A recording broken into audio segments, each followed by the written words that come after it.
crack on with live chat number 48 here on Brooks's Base Corner.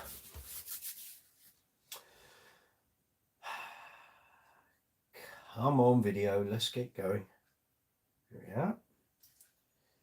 We've got adverts this week. Didn't last week. We have this week. Here we go. Good morning, good afternoon, good evening, wherever you are in the world. I hope you're having a good day. Mike Brooks here. We'll start that all again, shall we? Mike Brooks here. Brooks's Base Corner. Live chat number 48. Good to see you. Thank you for coming along to the live chat we've got here on the channel this evening. If you've frequented Brooks's Base Corner before, or you've been on one of the live chats before, you don't really need me to explain how this works, but I will do so before we go any further. Lewis Wingrove, I can see you there. Good to see you. You're here early this week. Well done, sir. I applaud you. Well done. But yes, please don't hesitate to hit the like button for the video. YouTube algorithm loves it, so feel free to do that. So if you've not been on a live chat before, please allow me to explain how this works. So it's a two-way conversation. If you don't enter into the conversation and it's just left to me, then you've got to listen to me babbling on for a good hour. If you guys get involved and it becomes a two-way thing, this live chat takes on a life of its own.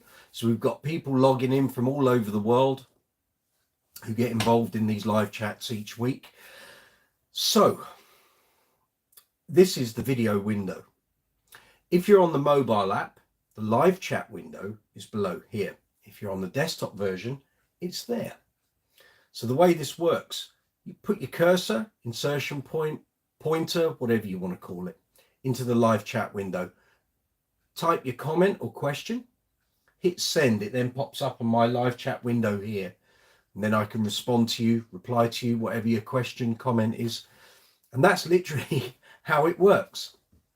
There's no magical sort of alchemy going on. It's as simple as that. So underneath the live chat window, if you're on the mobile app, you'll then find a description box and a comments area. So that allows you to leave comments either during the video or after the event. So if you're watching this, say in a couple of days time, then you'll find the live chat window is closed. You can see a replay of the questions and comments, but if you want to leave a comment or respond to anything that we talk about here on the live chat, leave it in the comments section. So in the description box, you will find affiliate links for Thomann and Amazon, UK and Europe, US and worldwide. Affiliate links, what is that? I get people ask me all the time. So basically, I've created Brooks's Base Corner storefronts on those online retailers. So say you've got a bass related purchase, a bass, an amp, a combo, a pedal, gig bag, strings, leads, all sorts of things. Picks are your thing. Maybe you're looking to buy a set bag of picks or whatever.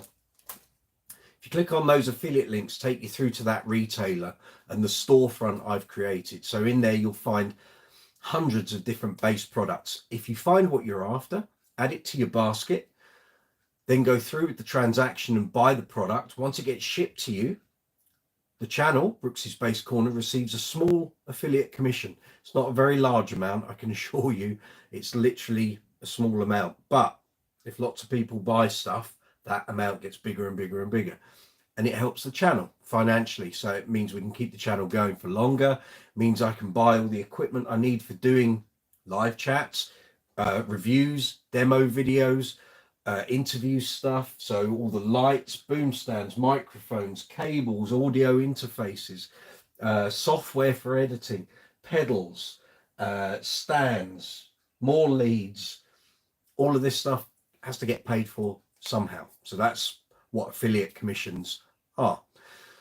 Alternatively, in the description box, you will find links for Brooks's Base Corner merchandise. I'm wearing a very natty t-shirt, which has got the logo on at the bottom, as you'll see.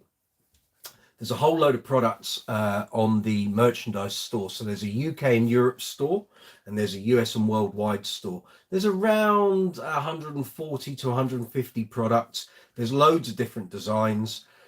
This is just one of about, I think there's 10 or 11 on there now. So there's t-shirts, hoodies, caps, mouse mats. We've got a mouse mat here.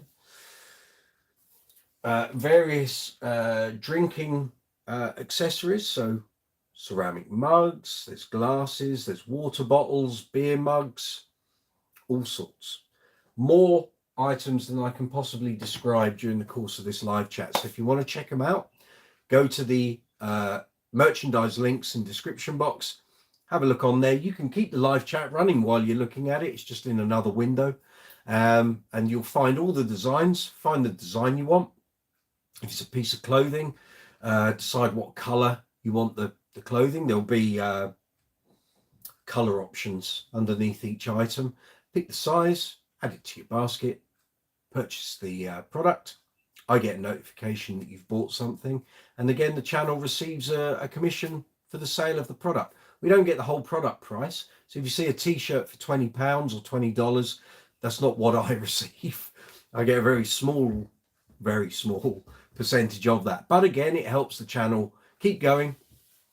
And that's, you're helping out me and Brooks's Base Corner and keeping it running again for as long as possible. Underneath the affiliate links and the merchandise links, you'll find social media links. So you can find Brooks's Base Corner on Facebook, Instagram, Twitter, Be Real, Quora, Reddit, Discord, and TikTok.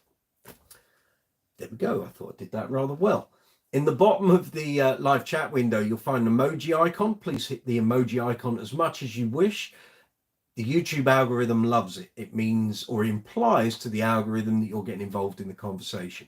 So if you don't want to write anything, then feel free just to put a load of smiley faces in. That's helping the channel a lot. If you aren't already subscribed to the channel, please feel free to hit the subscribe button. Hit the notification bell so you get notifications when I post up new videos and post in the community tab. And also please give the video a thumbs up. It helps. It helps a lot. I've got a thing through on the YouTube analytics today, basically giving me a week's breakdown of what's happened on my channel. And it was saying you need to acquire more likes for your videos and more comments. So even though I've had loads of those, it's saying I need more.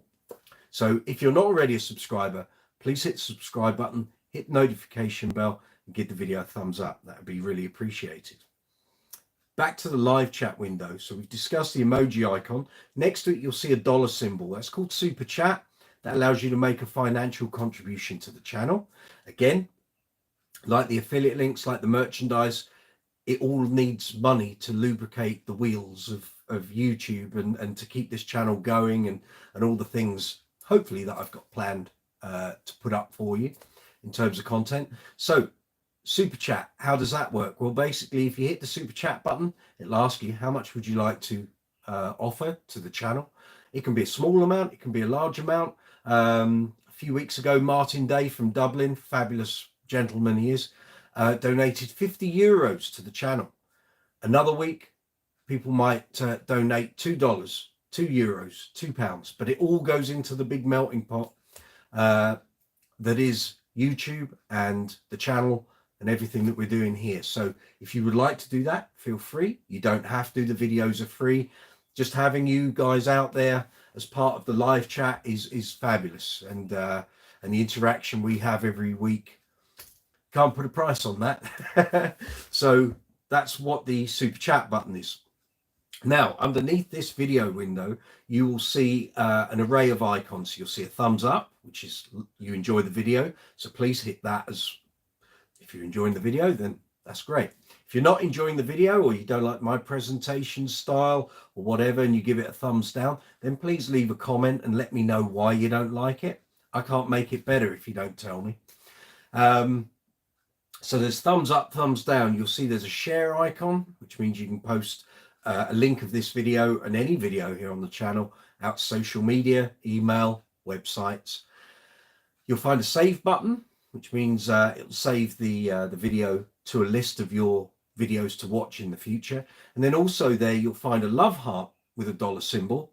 So that's exactly the same as Super Chat, but it's called Super Thanks. You'll now find those also on YouTube Shorts. So if you're watching a YouTube Shorts video, you'll see a little icon, love heart, dollar symbol, Super Thanks. So if, say, you're watching a YouTube Short and it solves a problem, say you've got a problem with your boiler or guitar or something to do with one of your basses, if that video solves that problem, if you want to say thank you to the creator of that video, hit the Super Thanks button. And it doesn't have to be on YouTube Shorts. It exists here on the long form content as well. So you got Super Chat on the live chat, and you've got Super Thanks on every video here on Brooks's Bass Corner. We're a monetized channel, so every video has that facility. So if you watch, for example, you watch 10 of my videos and you think, I really like what Mike's doing, I'd like to try and support the channel, if you hit the Super Thanks button, you can do that. And you can do that at any time. It doesn't have to be during a live chat. There we go. So that's how the live chats work. I can see messages stacking up here. So let's see who we've got on this evening. Let's see who we've got from all over the world. We're not just a British channel. We get people from Australia, US, Japan, Philippines, Europe. Let's see. Lewis Wingrove, good to see you, my friend. Hope everything's good with you. Any new effect pedal purchases, Lewis? We need to know this stuff. Lewis, hey folks, please don't hesitate to hit that like button. Lewis, you've got it. I tell you, there's a career in YouTube for you, Lewis. I swear. Good to see you, my friend. Neolan, Peter from Holland. Good evening. Thank you for the messages on Discord. Yes, we're looking at that Bootsy Collins bass. I've got to start getting into festival season is coming up. It's imminent. I can't buy that Bootsy bass until I've done a few gigs and there's some money rolling in. But I've got my eye on it. Tom Sage, my cousin. Tom, good to see you. Hope you're well. Hope everything's good. I love in this that the regular contributors to the live chats are now saying good evening to each other. It's great. That's the whole idea of this. That's the whole idea of the live chats and the channel. David Gill from California. South Carolina. I'm losing track of who's located where. South Carolina, David Gill. Good afternoon. Thank you for attending, sir. It's a couple of weeks since we saw you. Hope you're well. Stacey Ann from North Carolina. Good to see you too. Yeah, see, this is, I'm loving this. This is called building community. There are millions of channels here on YouTube who don't have this. They don't have this level of community.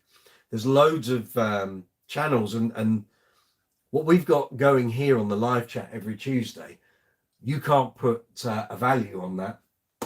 I've been watching a lot of YouTube tuition stuff this week, and the one thing they keep hammering home is build your community. It's more important than subscriber numbers or anything else. If you've got a community and they're enjoying what you're doing and you produce content that presses their buttons, keep doing it. Don't change. Keep doing it. So thank you, guys. I appreciate this. I don't know what we're going to do in 3 weeks' time when we're not doing the regular Tuesday nights, but there we go. We'll address that later. Stacey, the American shop is shipping at lightning speed. Yes, Stacey bought 3 items last week, and I think you did it on the night of the live chat, after the live chat had finished, because I got a load of messages from the merchandise company on the app on my phone to say there were numerous purchases from all over the world. And Stacey bought 3 items and they arrived before the weekend. So when I've ordered stuff from the merchandise, which is coming from Europe, Paul from Glasgow, good to see you. Thank you for attending, sir. So Stacey ordered some stuff. When I ordered some stuff, which came from Germany, generally it takes 9 to 10 days. So you place an order, it'll arrive sometime the following week. Stacey placed an order in the US, shipped from the US version. I think you had it in 4 days, 5 days. Yeah, anyway, super fast in the US. So if you're a US viewer or subscriber to the channel, you're thinking of buying some merchandise, it's going to get to you really, really quick. So if you order something this evening, you're probably going to get it Friday or Saturday. So yeah. Oh, my mum's on. Good to see you, mum. Mum's listening. Hello, everybody. Good afternoon, evening to you all. Excellent. There we go. Converting my mum to bass player. Okay, Stacey, let's try that again. The American shop is shipping at lightning speed. Got it. Yeah. Pete from Holland saying hello to my mum. Mum, you're going to become a celebrity at this rate. Lewis, yeah, good. Yeah, Stacey. See, everyone's saying hello to my mum. Here we are. Stacey saying hello to Lewis. Very good. Yeah, I'm loving the emojis, guys. Speedy fingers, Stacey. Yes. Gary Bridges. Good evening, sir. Welcome. Hope you're well. Kevin Smith. Good to see you. How important is buying quality base leads, or should you buy? I'm guessing you mean cheap and cheerful and hope for the best. No, don't buy cheap and cheerful, because invariably, like with anything in life, you buy it cheap, you're going to buy it twice. Cheap cables will sound cheap. Used to be for years and years when I first started, you go into a guitar shop in London, they would have baskets full of cheap cables. You'd buy one thinking, oh, I could just do with another cable. You plug it in at home, wiggle the lead about, and it would hiss and crack and drop in and drop it. There's a reason cheap leads are cheap. And that was exactly it. So when I eventually got round to buying Whirlwinds, which are decent quality pro cables, they don't cost the earth, but here's the tale of the tape. So I bought my first Whirlwinds in September 96. Yeah, September 1996. I've still got them. I've got a bunch of other Whirlwinds, so I've always got 4 or 5 in my gig case. None of them are broken. None of them have gone wrong. I've never had to use the warranty. They come with a lifetime warranty. But again, they don't cost the earth. I think most of my cables cost, or at the time, they were about 20 to 25 pounds. Now they're about 25 to 30, depending on the length and whether you've got angled jacks or straight jacks. I've got one in here.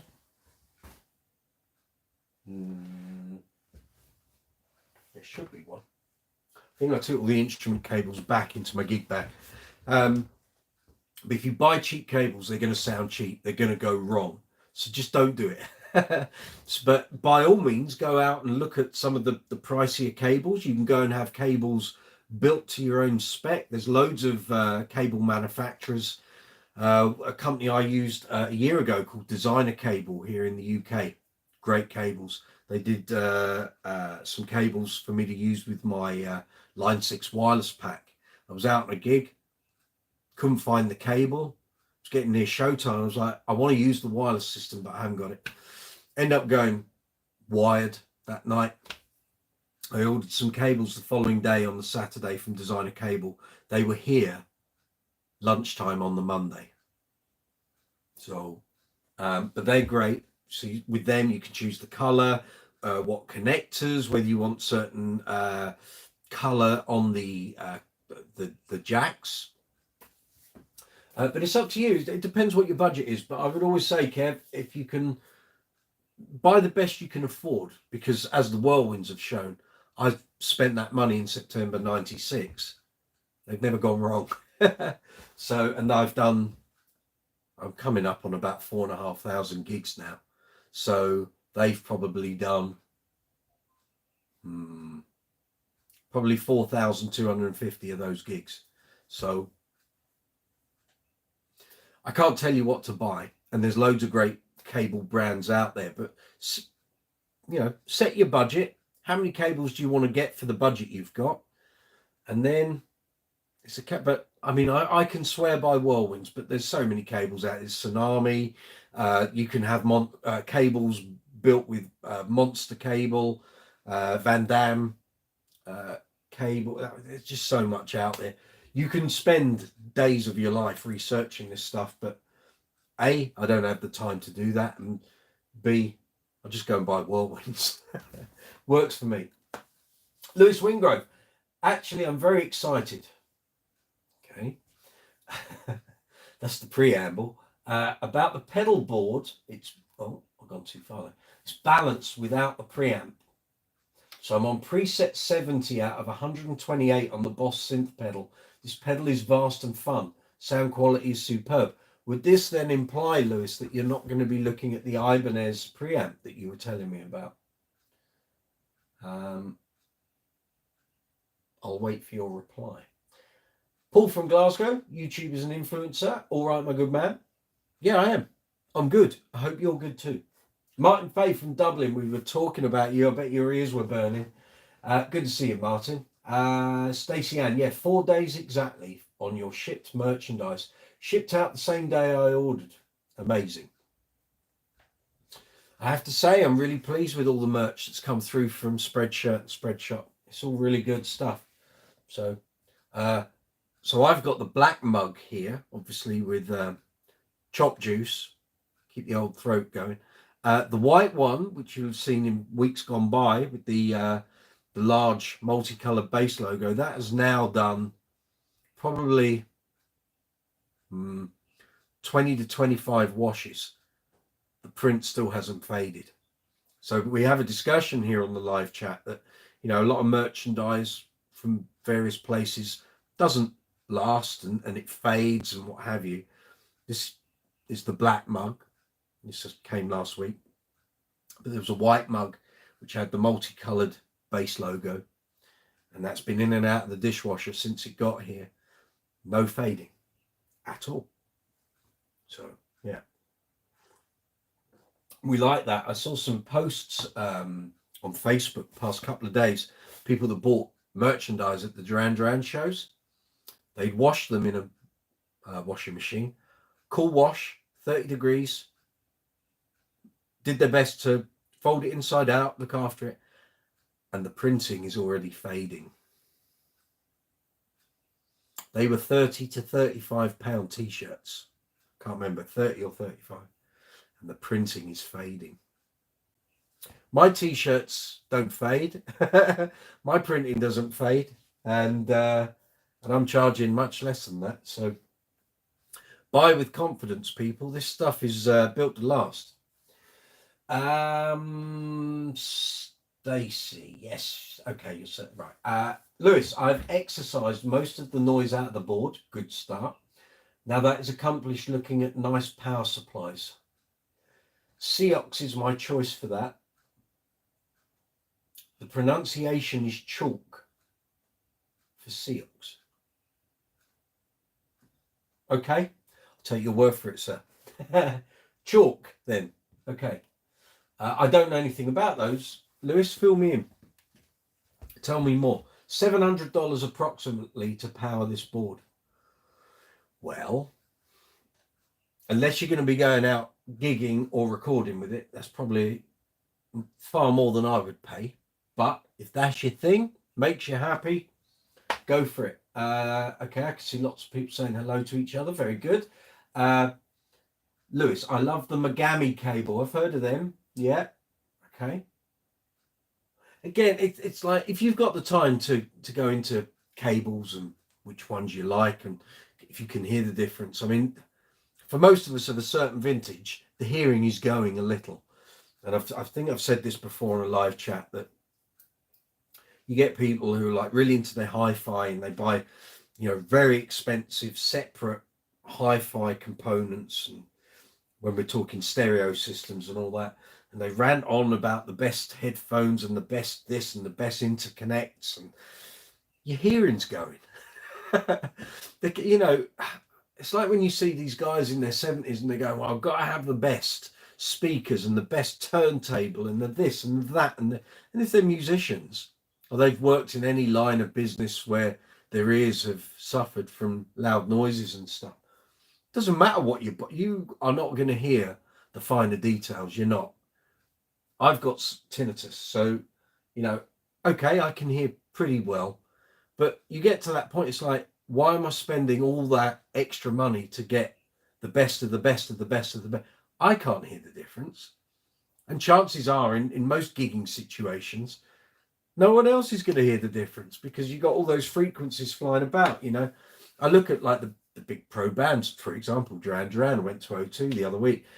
John Taylor could have had any number of things in his bass rack, and some of it is going to make it sound better, and some of it is really just there for effect. It's not there for, in a place like a big arena, there's so much bounce back off the walls, and there comes a point you actually have to say, you know, am I just going mad with this stuff for the sake of it, or is there a discernible benefit? Well, that's my way of thinking. So like with all my gear, I'm very happy with all my amplification and the pedals and I could go into buying 1,000,001 rack mounted thises and that's, and you know, there's so many things to improve your sound, but at the end of the day, is anyone on a gig going to hear that? I'm never convinced they are. Just my personal opinion, of course. Lewis, okay. Peter Klotz, yes, Klotz leads, very good. Yeah, I think I had 2 or 3 of them before I went down the whirlwind route, and I think I've still got a Klotz cable in one of my lead cases out in the garage. Joe Goose, good evening. Yes, rest in peace, John Giblin. Yes, very sad. Never met John. Big fan of his work. I think he died at the weekend, I think. Reported it on the Facebook page last night, and also on the community tab here on YouTube. Yes, John Giblin. Wow, what a player. What a fretless player. He did loads of notable work with some big names over the years. Where did I first? So I would have heard stuff he did, like Kate Bush and what have you.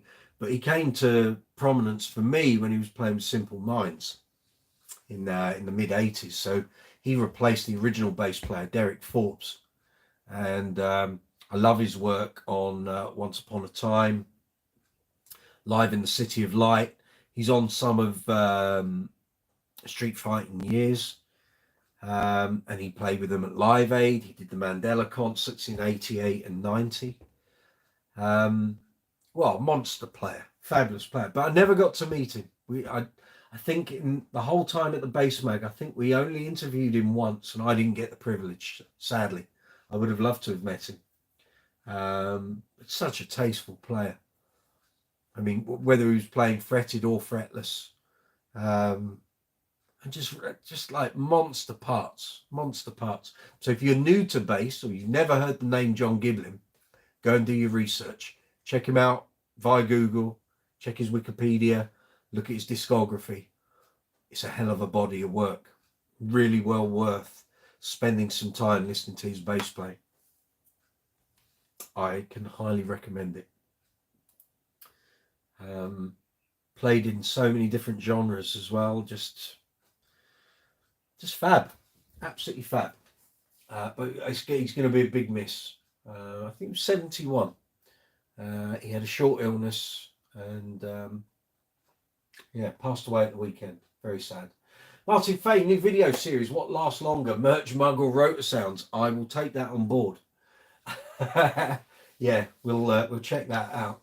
Actually, I should say, I know over the past couple of weeks I keep saying, well, this is going to be out tomorrow, and that one's going to be ready on Friday, and I've been filming and editing most of today. There's loads of stuff, very imminent. Tomorrow will be YouTube Shorts Day going out, but the workshop video for the Lakeland, the 4464, is now edited up, ready to go. So keep watching the channel tomorrow and Thursday, and I'll decide once I look at my analytics which is the best day to let it go. New content will be there for you to watch, guys and girls. Lewis, the Ibanez will colour the tone, correct? That's what most preamps do, sadly. And even preamps that say they don't colour the tone will do something to the tone, whether they like it or not. I'm rejecting all drivers for preamp. When I want to play with the tone, I'm convinced on the Source Audio EQ2, small and powerful. Yeah, I agree with you there, Lewis. That EQ2 pedal is fab. I haven't got one yet. I did try one in the store a couple of weeks ago.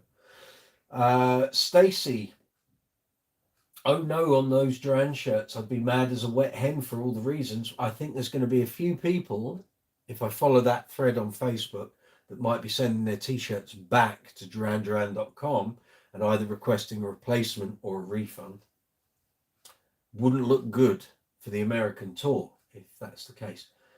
Lewis, the Chalks has adjustable voltage, very good, per bank, the best power unit ever, plus you can slave multiple units together. Lewis, do you need this level of flexibility? Because I don't think you're out doing gigs, are you? So if this is your thing, go for it, my friend. It does sound like a lot of fanciness. I personally wouldn't make use of all of that, but if that's your thing, you go for it. Near land, there was a guy who could hear if gold solder had been used. These people don't get out very often, Peter. They're not the sort of people you'd want to go to the pub and have a pint with, put it that way. Yeah, people claim all these sort of things. It's like some of you may not even be aware of this video. Years and years ago, I think around about 1989, 1990, there's a video on YouTube. In fact, let me find it and then we'll carry on this conversation. Give me 2 seconds, guys. I've got to find this. The Level 42 fans will know what I'm about to find.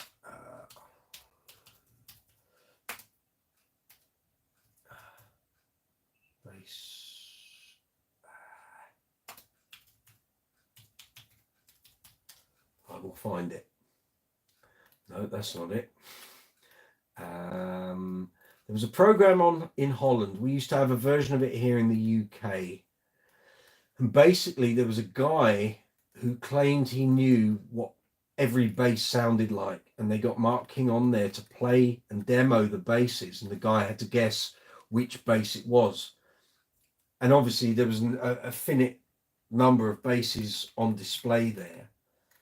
I'm trying to find it. And the guy failed. I think he had to get 5, and it's like he mucked up one of them. I'll find it. It's always a video I sort of come across by accident. Can't remember what the show was, but anyway, we had one. It was in the UK. It was called You Bet. So basically, they would have a panel of people, and they would bet on whether this person could do what they claimed they could. And like I say, they did this at on Dutch TV, and the guy failed. Yeah, it was a hell of a claim. Oh, I know every bass, and the funny thing was, most of the basses had dead strings on, so you weren't getting a fair approximation of how that bass sounded. And actually, hearing the dead strings on a few of them, they all sounded the same, but well, very similar. I'm trying to find it. Mark King. Let's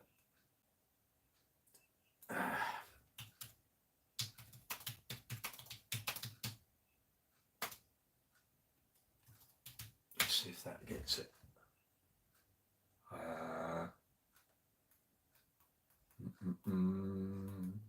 Someone else might have the link, maybe. I'm trying to find it.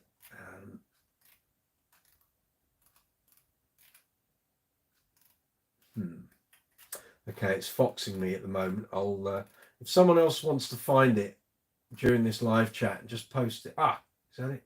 No. So yes, basically, so this is going back to what you were saying, Pete. You know, people claim I can tell it's gold solder. No, you can't. It's rubbish. Nonsense. You'd have better hearing than a bat if you thought that. There's always that level of one-upmanship, isn't there? And it's nonsense. So yeah, if someone says that, they're talking rubbish. Okay, let's have a look. Lewis Wingrove. I also run 18 volts for analog EQ.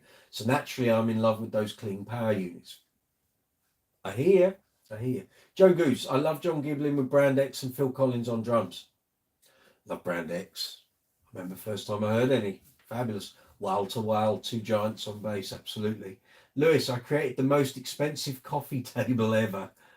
Yeah, you probably have. I wish you could upload photos, Lewis, so we could all see your pedal board, because I'm sure it must sort of resemble something from Cape Canaveral. If you throw in the wood, I have 5k retail worth, 3k out of pocket. Yeah, but look how much enjoyment you get out of it, Lewis. Let me see if I can find this. I'm trying to think what tags whoever uploaded that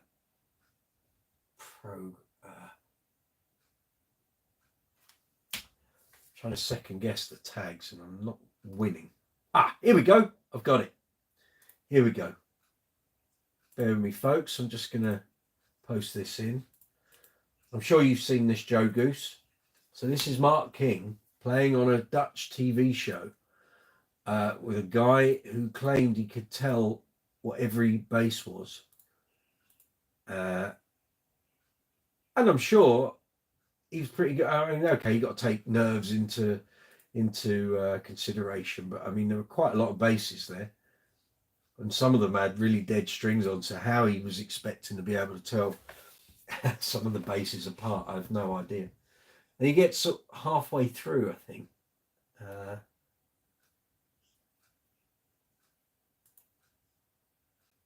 I think he gets like 4 in and then fails. But yeah, poor guy. Pressure was on and he fluffed it. But there we are. Not to worry. Martin Fay, is it tone wood, Lewis? It's coffee table wood, Martin. That's what it is. The golden-eared can hear the difference. A cup of test, Mike.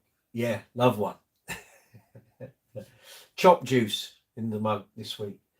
A cup of tea, even. No, I'm not a tea drinker, Joe.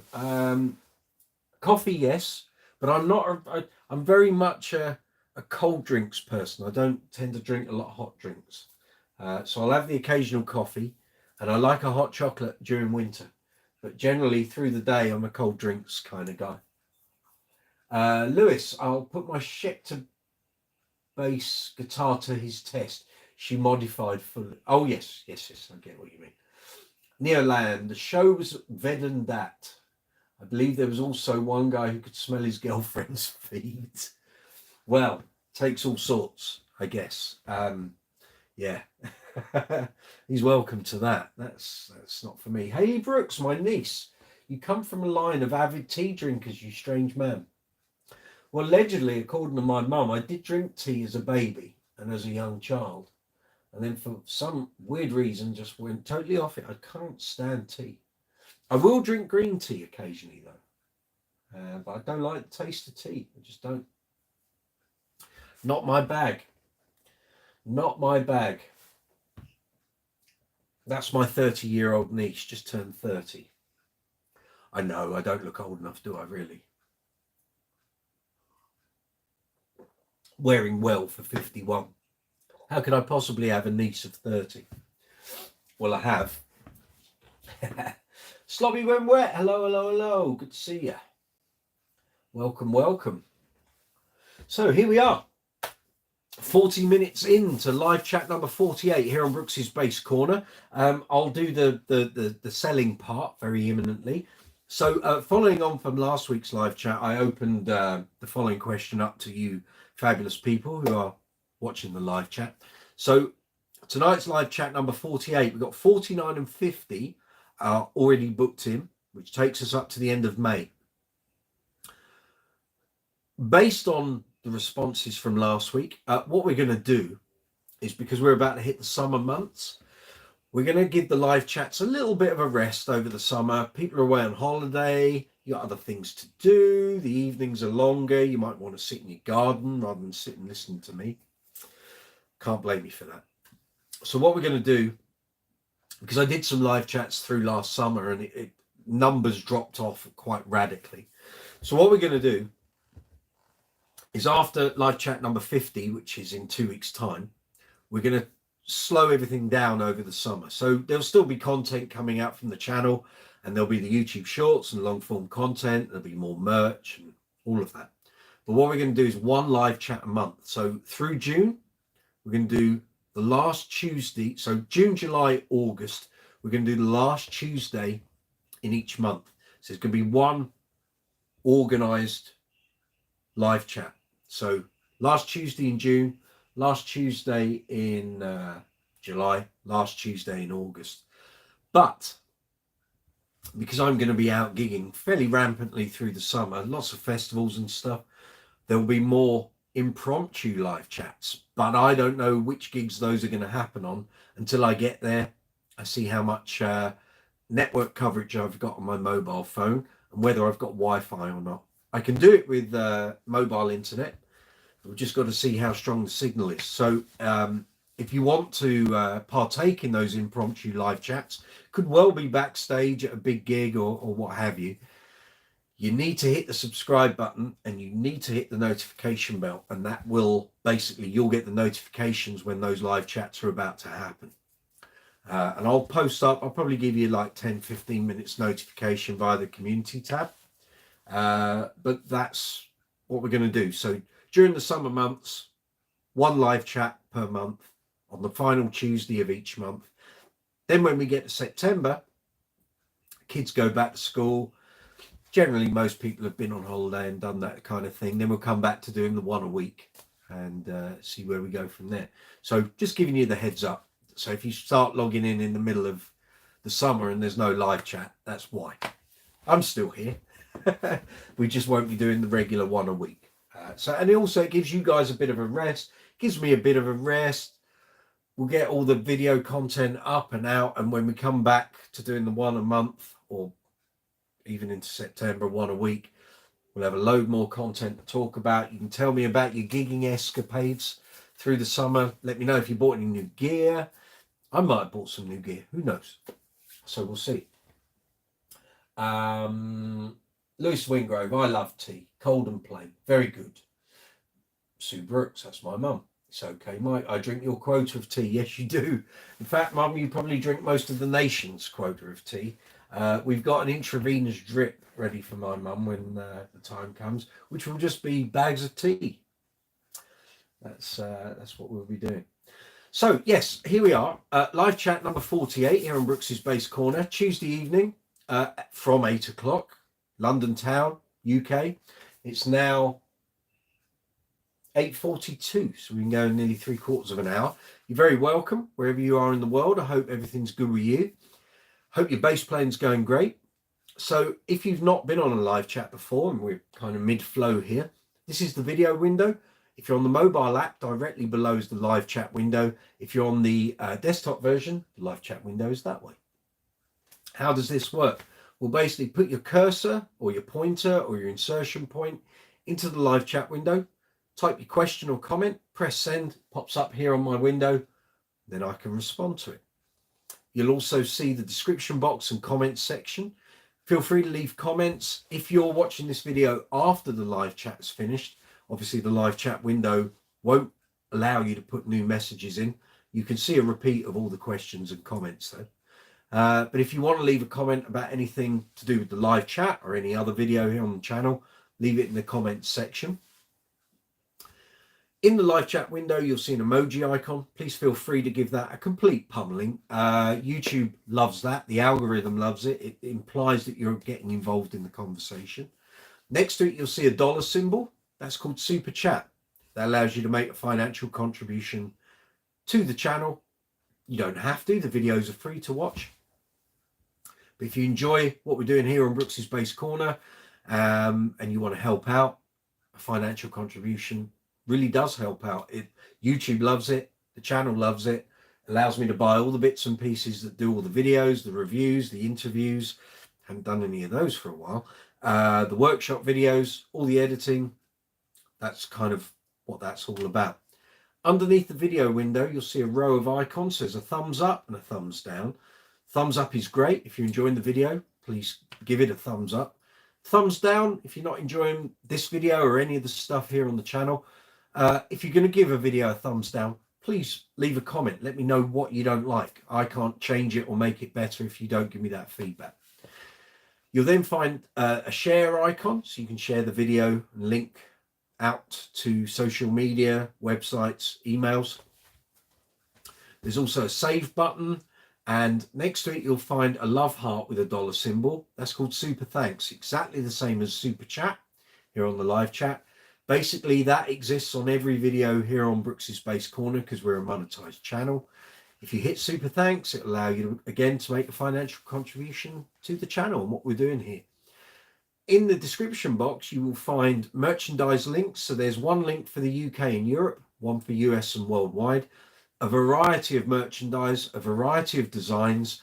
There's almost, I think, 150 items for each design. It says t-shirts, hoodies, caps, mugs, of course.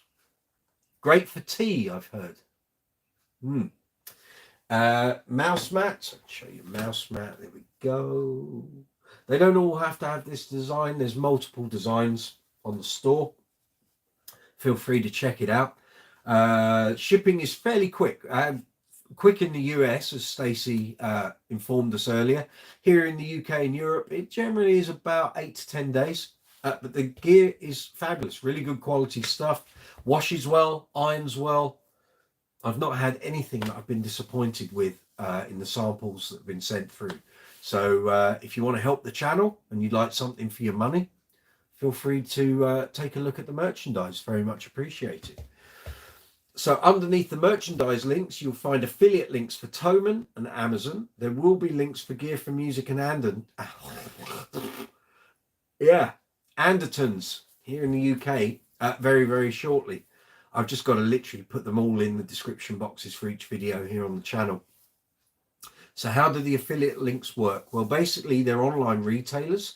I've created Brooks's Bass Corner storefronts on each one, full of bass goodness. So there's basses in there, speakers, amplifiers, combos, gig bags, strings, picks, leads, effects pedals, cleaning materials, polishing cloths, sprays, waxes, Allen key sets, 1,000,001 things to do with bass.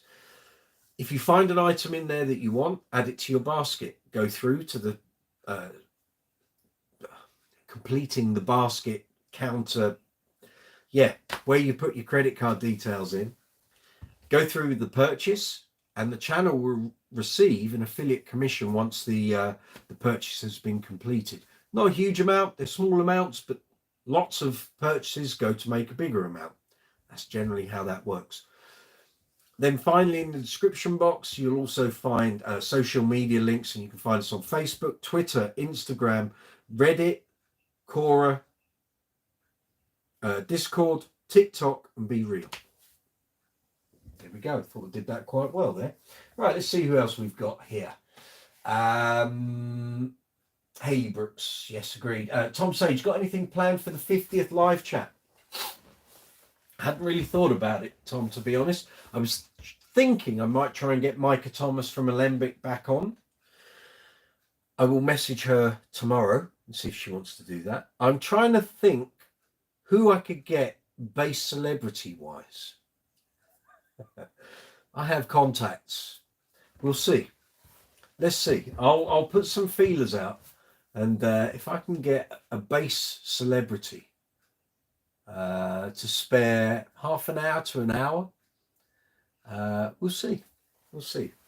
We'll see who I can call on.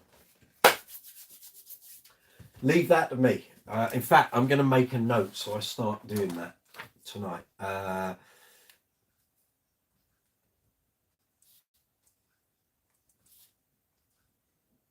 hadn't got that far, to be honest. Got so much going on at the moment. But yeah, I'll check that out.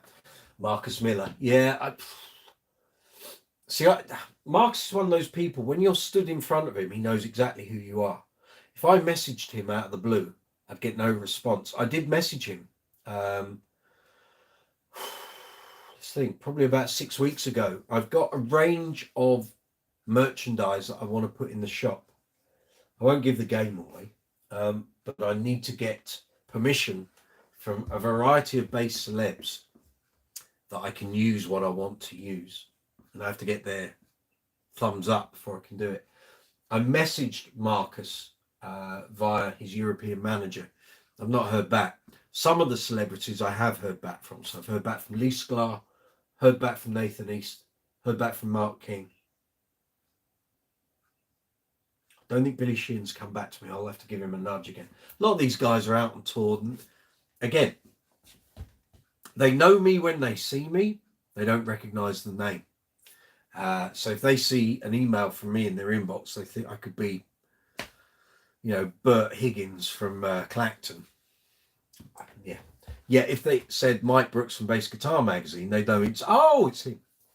Exactly. Nathan King, I could get Nathan King on. Yeah. I could get Nathan King on, although a lot of people might not really know who he is and what he does, but I could probably get Nathan King on. There's an idea. Yeah, maybe. We'll see. Joe Goose, can we get Mark King on here? I can certainly ask. Whether he'll do it or not, I don't know. I'm not sure he's open to being fired questions at. I don't think he on a one-to-one thing or in a pre-arranged situation, he's usually okay. But I think to have him sat there on a vidcam or even here on the live chat, just in a text window, I'm not sure he'd have the attention span, if I'm honest.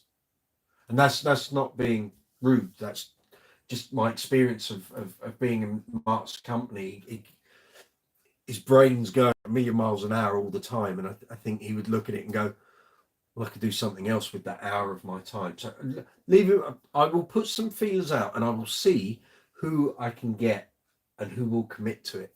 Because I'd hate to say, guess who we've got on tonight? And then when we go to them, they're not there. That wouldn't really work. But we'll see. Leave it with me. I have contacts. Dean Gordon, good to see you. First time I've caught the stream. Well, you're very welcome. Good to see you, my friend. Hope you're well. Where are you based, Dean? Are you in the UK, Europe, US, Australia, out of Mongolia? I don't know. You tell me where you are, Dean. But you're very welcome here.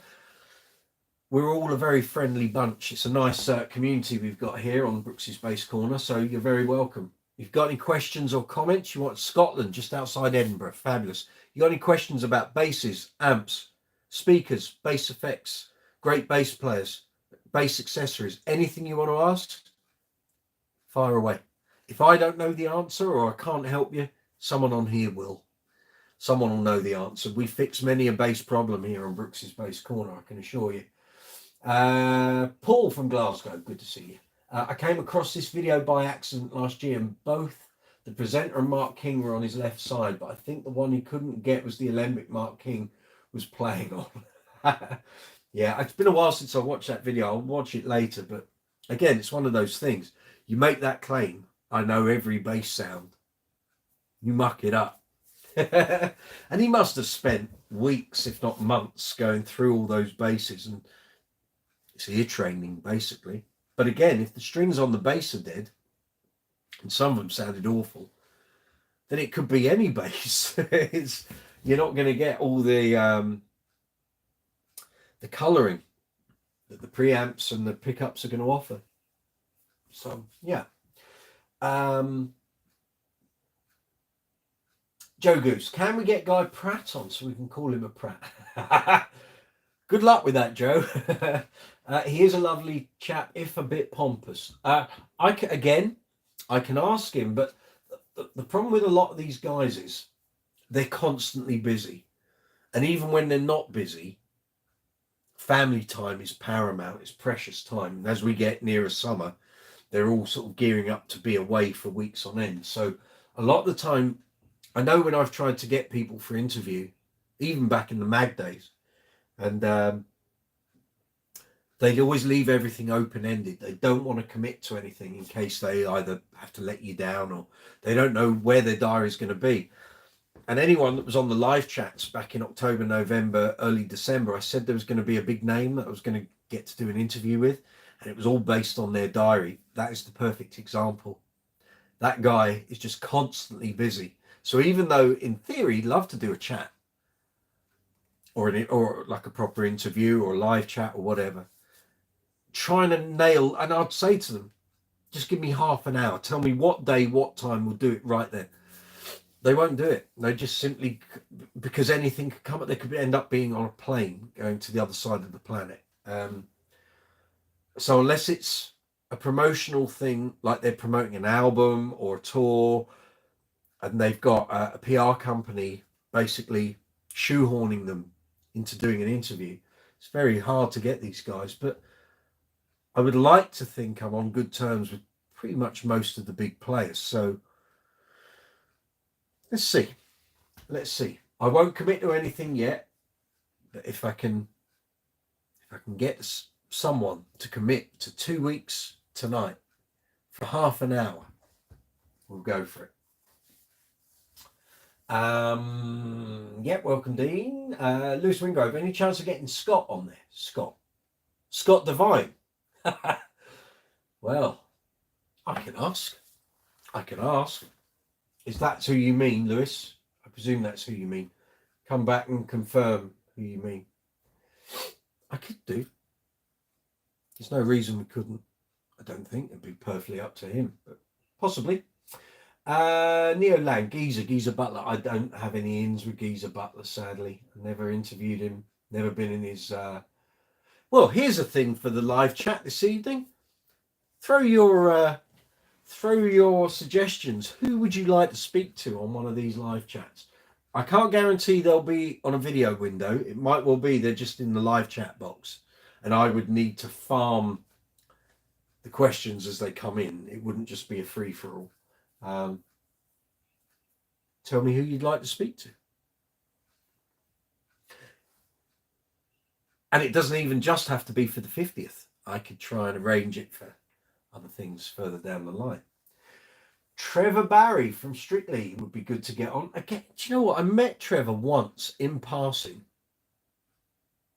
And other than that, we've never communicated at all. Sent him messages via Facebook for a while, and I never got any replies. So kind of dropped off of his page, really. Mike Fay, I read your article on the Warwick Infinity. I dissed your Holy Grail, did I? Well, I was playing it, and I remember when it came here. For anyone who doesn't know what we're talking about, so I used to write for Bass Guitar Magazine, and in 2006, a bass was sent to me for review. I'll give you the backstory here. I've told it before. I'll tell it again. Let me have a drink first. Lubricate the throat. Right. So this bass appeared here. My editor said, "I'm sending you a Warwick. Please review it. Let me know when it's ready for collection. It will come back to us." So this Warwick Infinity appeared. Custom. I'll tell you what, let me put, this is the joy of live chat. I'll put a link into the live chat now of the review. And it's up on Facebook. It's also on Instagram, but basically all my content from the magazine days, I'm now posting up on the Facebook. So let me do that. 2 seconds. Let's where is she? There she is. No, it's not letting me share out to there. So what I'm going to do is if I go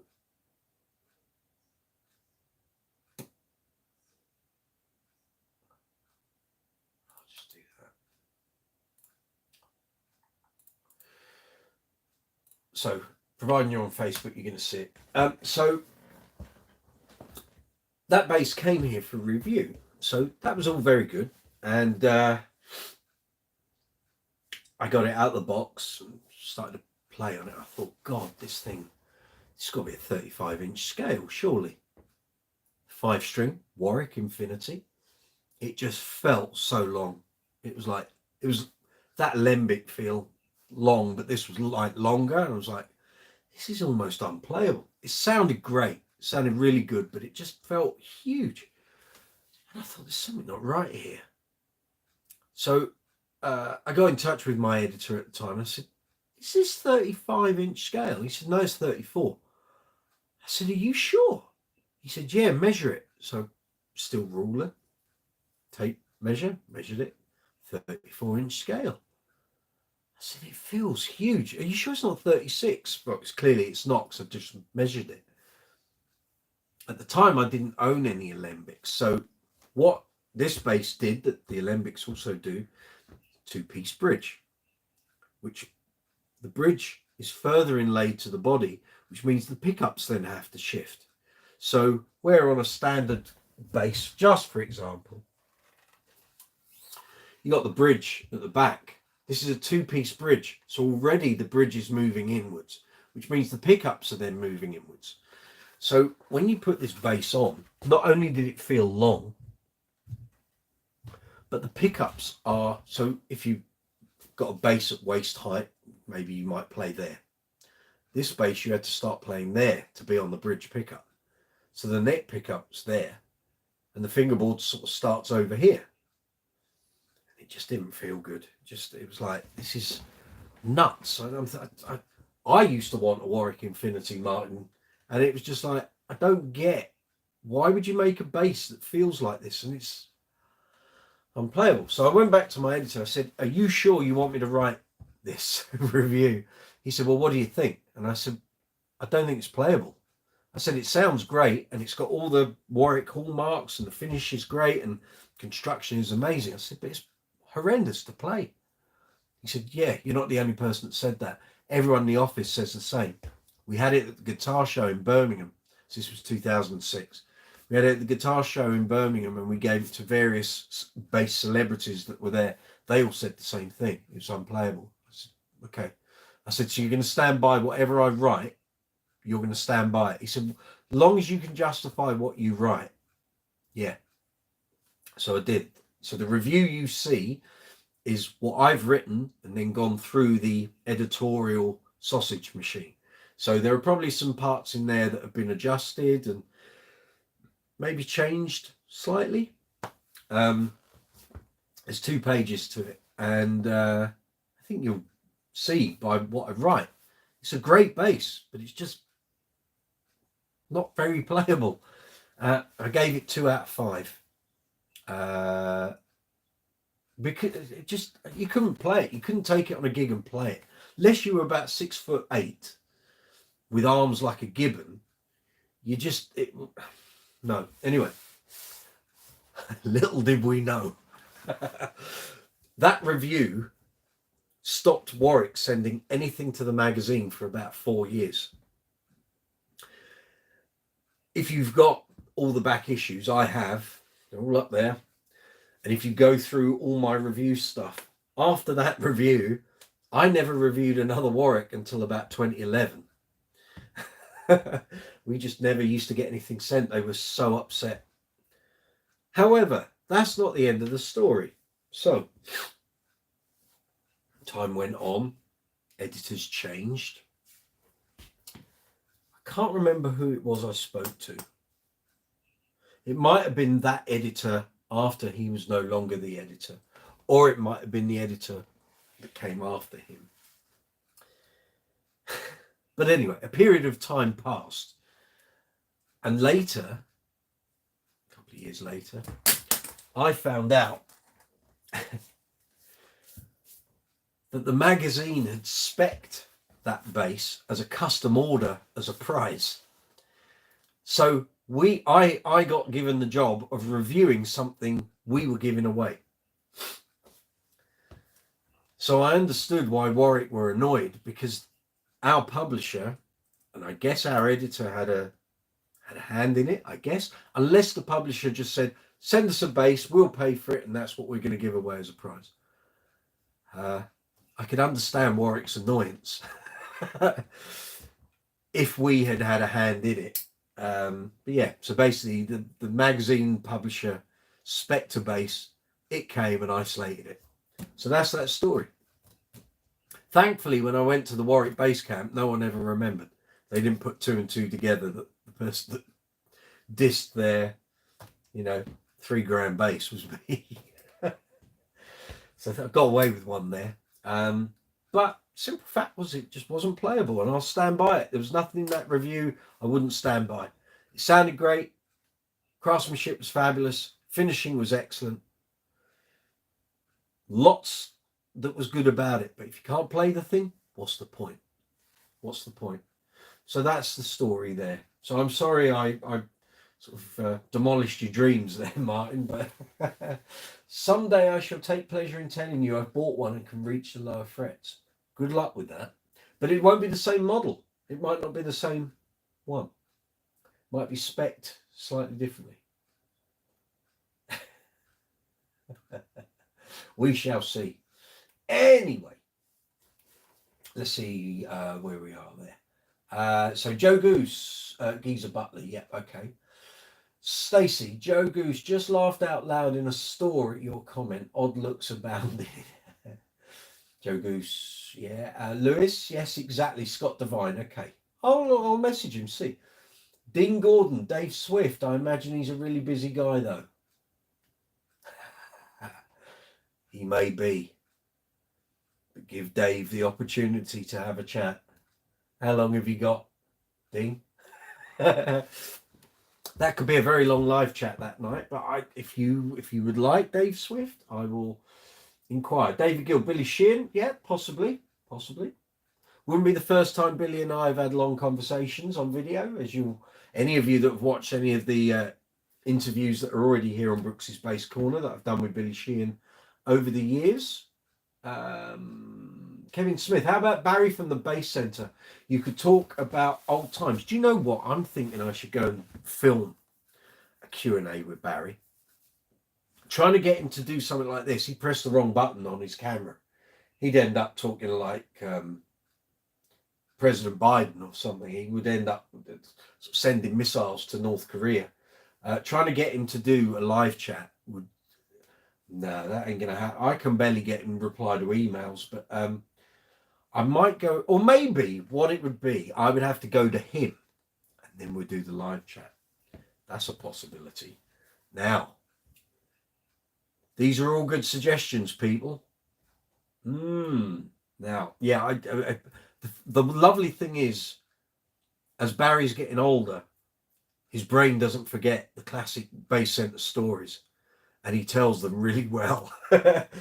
And thankfully, because I'm of slightly younger years, I can remember, I didn't work there, but I went in there a lot as a customer, and I can remember things that happened, and he remembers it too. So there's possibility of that. Good one. Okay. Stacey, John Pierce. Yeah, I will. Well, trying to get hold of John Pierce. He's almost a recluse on social media. I've tried looking for him, and I think I've got an Instagram for him.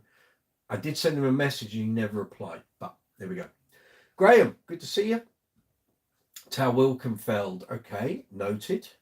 Patrick Sweeney, good evening, sir. You all hope everyone is well and healthy. I think we are, kind of at the moment, yeah. Stacey, Graham, yes, Tal Wilkenfeld would be kick-ass, very good. Lewis Wingrove, I'm looking for a great online bass lessons course. Might as well invest in what matters most, myself over more gear. Plus, easier for me to say, the toys I have. Time for more talent. Practice and lessons is never a bad idea, Lewis, really. Mike Fay, laughing my ass off at dissing your own custom build. I didn't even know it was ours. That was the thing. It took me a couple of years to even be told that. I think...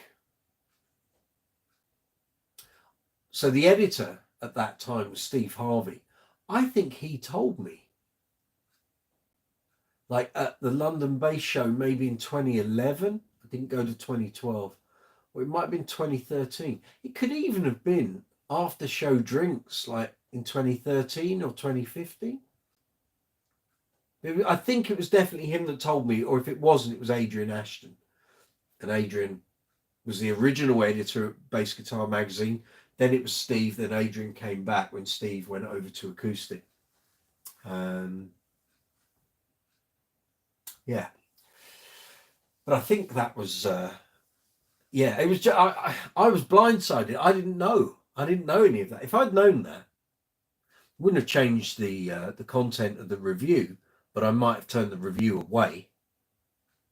But there we go. I mean, Lord knows what Warwick must have thought. You idiots spec'd it, we built it, and then you slate it. Crazy. Crazy days. Crazy nights and lazy days even. Dean Gordon, it's a beautiful base too. It was... Yeah. Do you know if it was actually given away as intended? Yes, I think it was a competition prize. I know I will come across it because I've been going through rescanning some of the reviews and stuff, because when I originally did all that back in 2012, 2013, my old scanner occasionally would make a line of text either too big or too small. So there are, where I did all those for my personal Facebook page, I've got the scans on the hard drive, and as I'm going through before I post them up, if there's any scanning discrepancy, I redo it. So I have all the old copies of Bass Guitar magazine all up here on my shelves. So at the moment I'm going through box number 2. So I will find at some point which issue that was in. But yes, it definitely went. It didn't end up in some someone from the mag didn't own it. No. Let's see. Stacey, do it regarding Barry. I will ask him. The problem with it, Barry, is he's a bit of a globetrotter. So I said to him a couple of weeks ago, I need to come over there to pick up some Bass Centre basses to do reviews and demos here on the channel. He said, oh, we're way too busy with Brian May guitars at the moment. I'll tell you when you should come over. Not that he speaks like that. He's far more refined, of course. And I haven't heard from him since. That was like the end of March. So I will, I'll give him a nudge. I'll send him an email later tonight. Neil Land, yes, Tal Wilkenfeld would be great, and she even doesn't have to speak. Exactly. This is the joy of live chats. I could get someone on here, but the problem is then we don't know if it is them. Could be their son or daughter, clearly. But leave it with me, guys. But keep the suggestions coming. There will be names that I know, so we'll see what we can muster up. Patrick Sweeney, it's my fault that Barry now offers the Bass Centre Power Bass, the one with Sims Super Quads. You're the man to blame. That's actually a really good bass, because the Super Quads are perfectly suited to that. Very good. Is he paying you a commission, Patrick? Hope he is.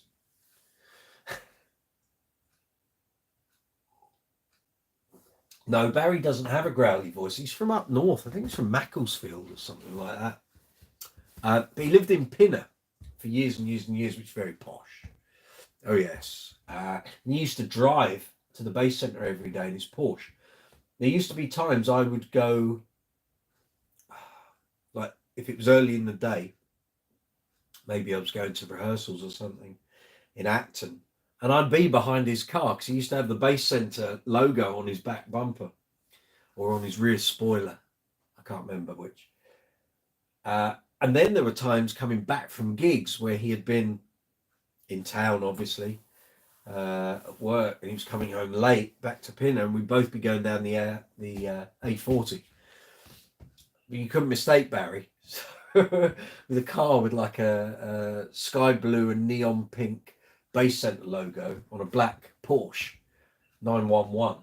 It's yeah, stands out, you know. Okay, I think we're up to date there on the on those things. So yes, let's have your news. Any new purchases? Anyone got some very nice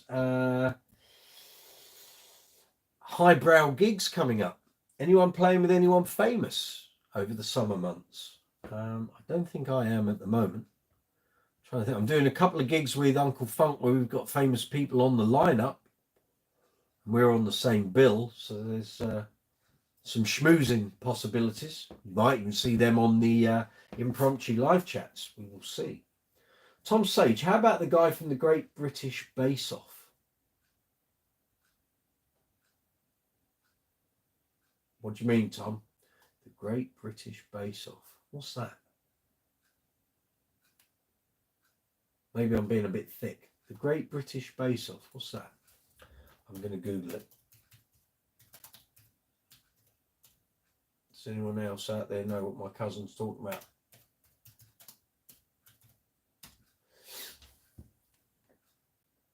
Oh, the thing with Corrie. Okay, I should explain.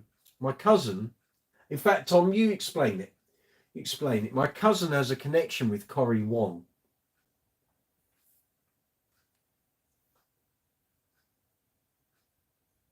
I haven't watched that, Tom. That's my fault. Sorry. I will.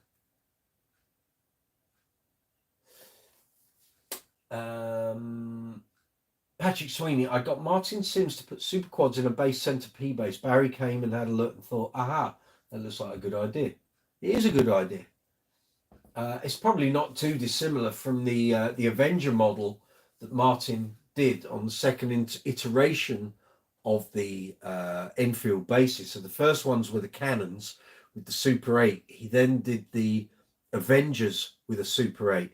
And actually the Precision one, I had the Precision and the Jazz here. I love that Precision. I nearly bought it. And back in 2015, I was doing an interview with Martin. He had it hanging on the wall. And I tell you, I was really close to getting the credit card out for that base. It was outstanding. So putting a set of super quads in a base center P base isn't too dissimilar from that instrument.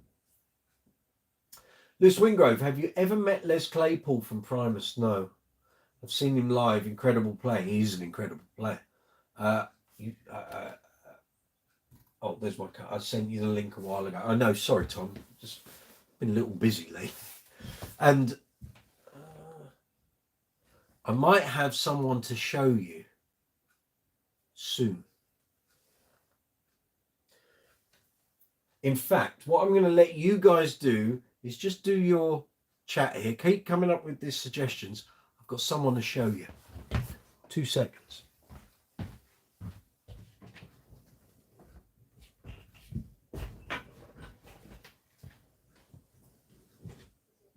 Are you upstairs?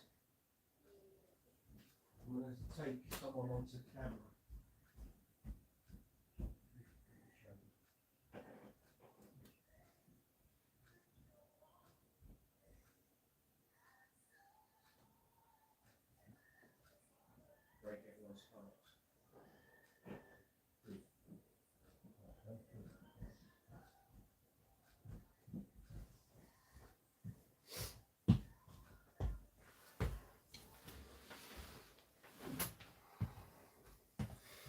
Good.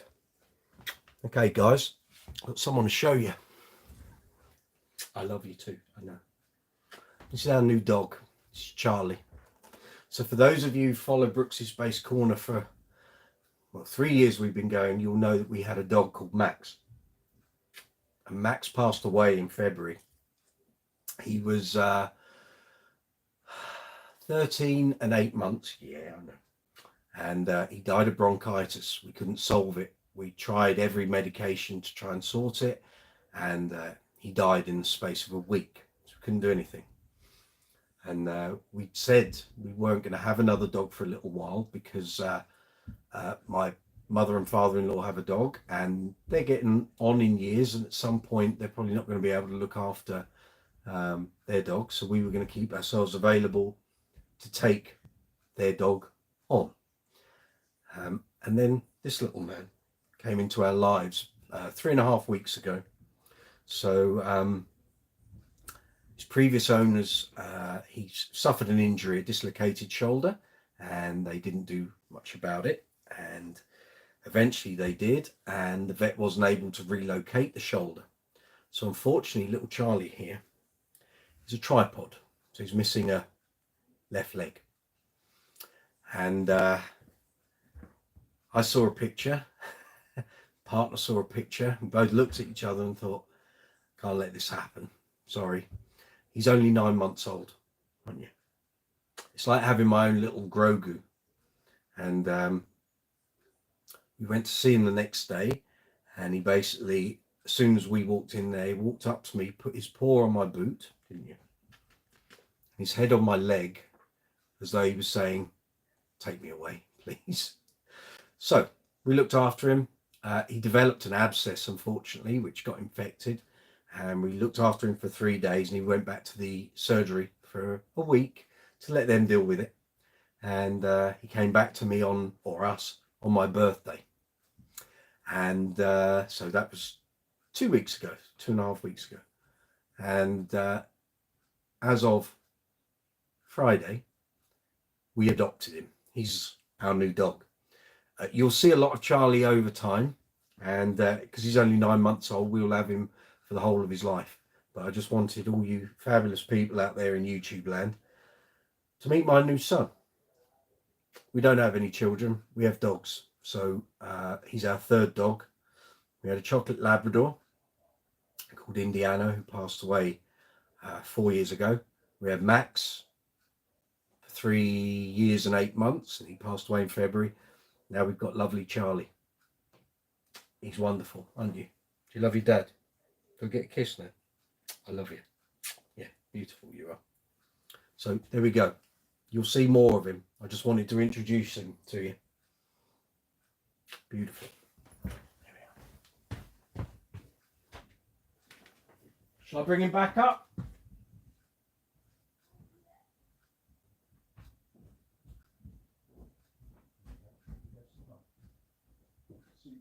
Heart's broken all over the world.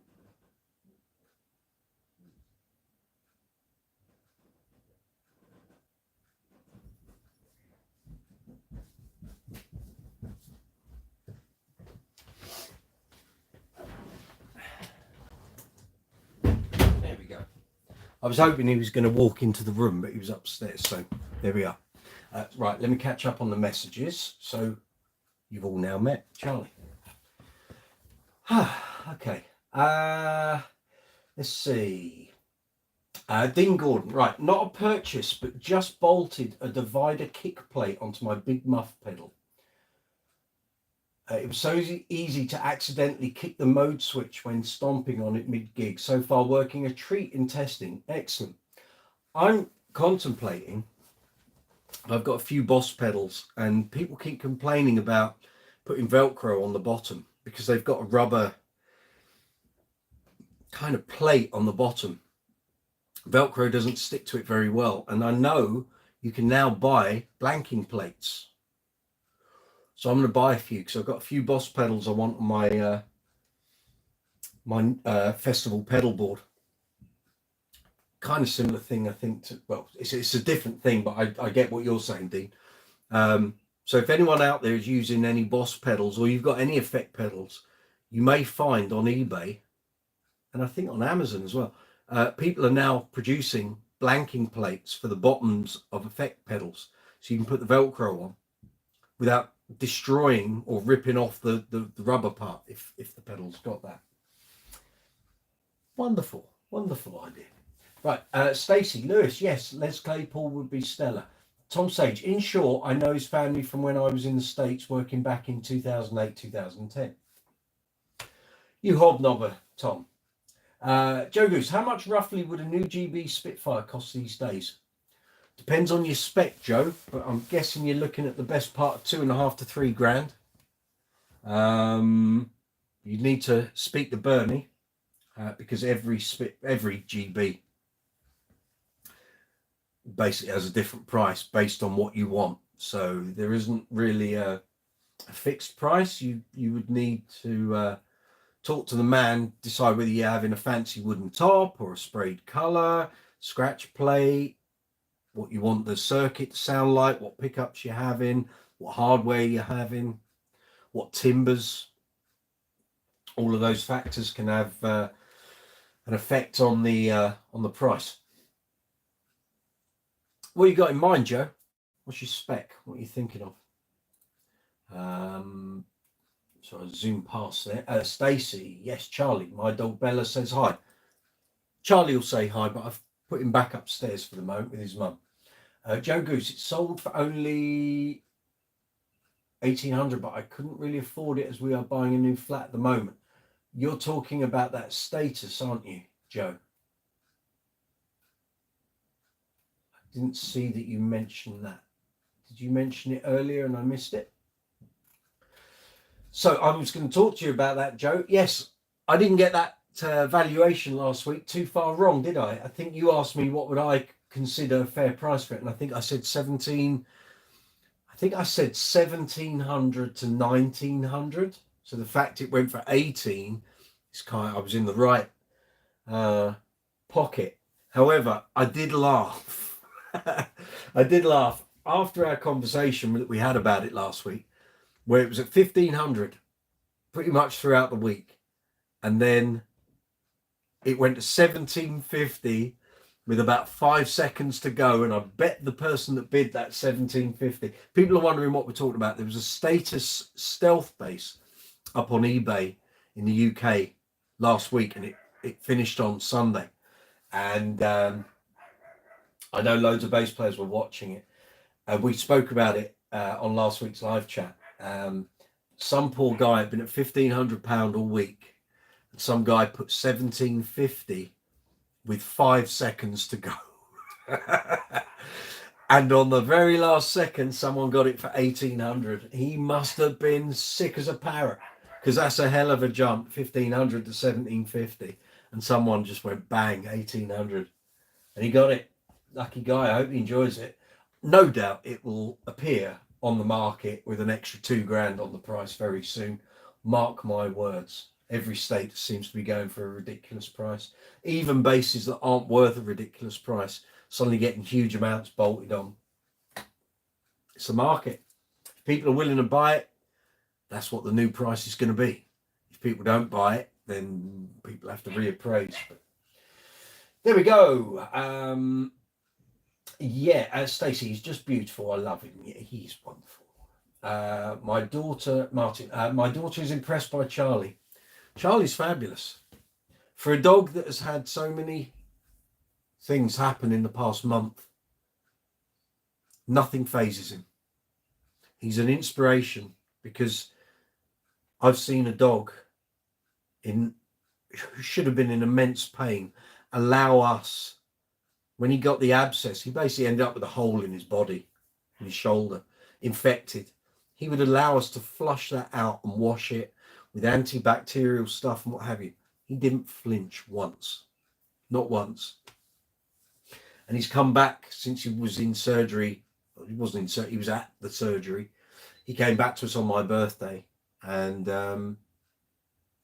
nothing phases him. Runs like you wouldn't believe. I don't know if I've got a dog, a rabbit, or a ferret at the moment. He's just put him on the lead and he's gone. So he has no problems running. Don't worry about that. He'll be the leanest, fittest dog you've ever seen. Let's see, where are we? Patrick Sweeney. Hello, Charlie. My dog Barty says hello. Hello, Barty. Good to see you. I can tell you're all in love with the furry ferret. George Iliadis, good to see you, mate. Hope you're well. Thank you for all the likes on the Instagram content. Very much appreciated. Dean Gordon, yeah, dogs, love, yeah, good. Oh, you're all in love with Charlie. Yes, Tom, he is cool. He's super cool. Yeah, I got puppy kisses. I get dad kisses. It's the most wonderful thing. I can't tell you. For those of us that own dogs, you know what the deal is. You know what the crack is. But there was a horrible emptiness coming home. And I've experienced it before when Indy died and we didn't have Max. Coming home from gigs and there's no dog there to welcome you home. It's horrible. It's absolutely horrible. I had to come home from a gig the night Max died. To come back in that house. I'd left the house at 3 o'clock in the afternoon. We had a dog.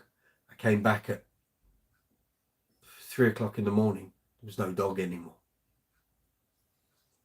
And having Charlie here.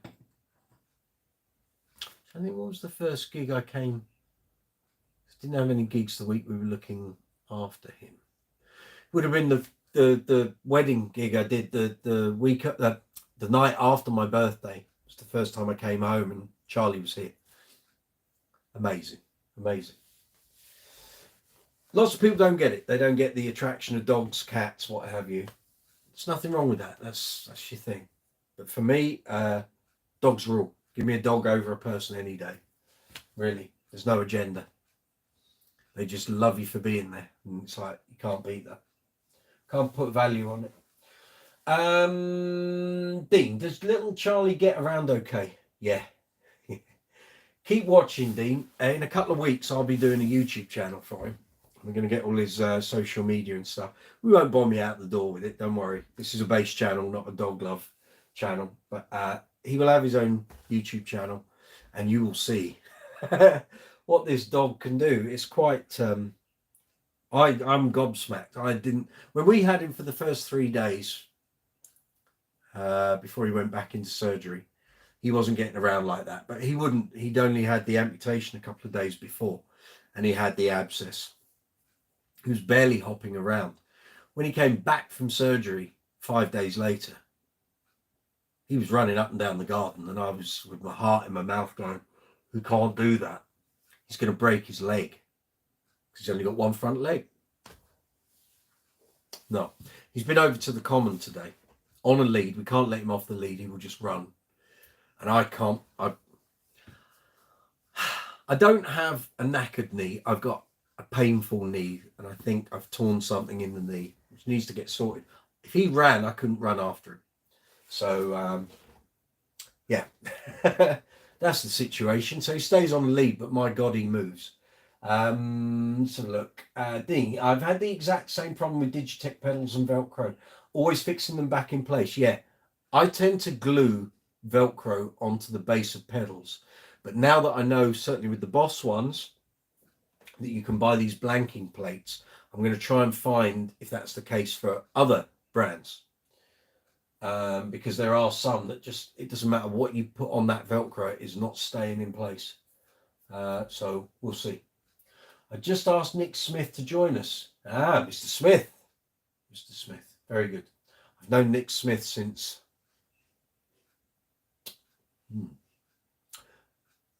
maybe 1995, going back to the good old days of the level 42 email digest, sent via a Unix server. We're talking old school here. Juggers, I want the same GB that Mark had, actually the orange one. Okay, well that's a quilted maple over a swamp ash, I think with an ebony board. It was an ebony board with the green LEDs.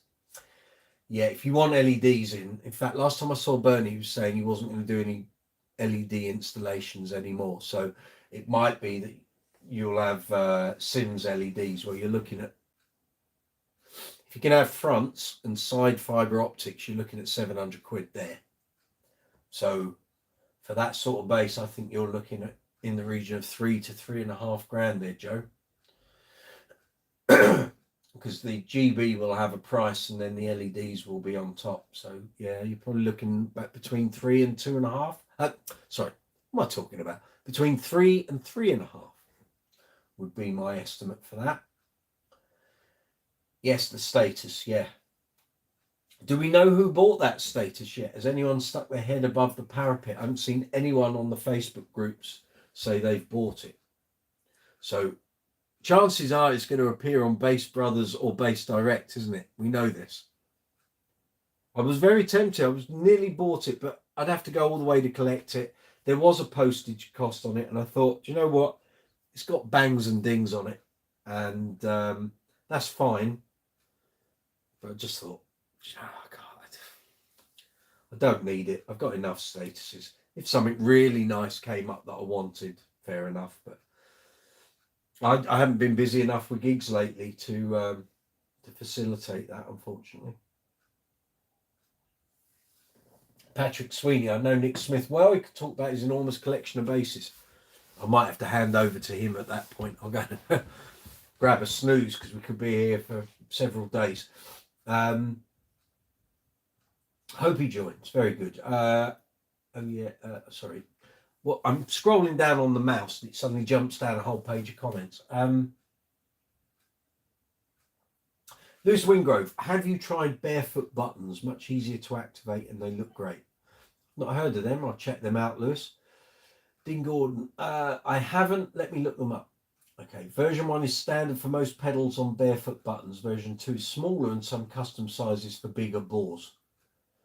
I know what you're talking about. Joe Goose, you're a dog person. Excellent. Good man. Patrick, dogs' love is unconditional. True. They're always pleased to see you, whatever your mood. True. I've never not had a dog. I wouldn't. I know we said we weren't going to have one, but we had mitigating circumstances to not get another one immediately.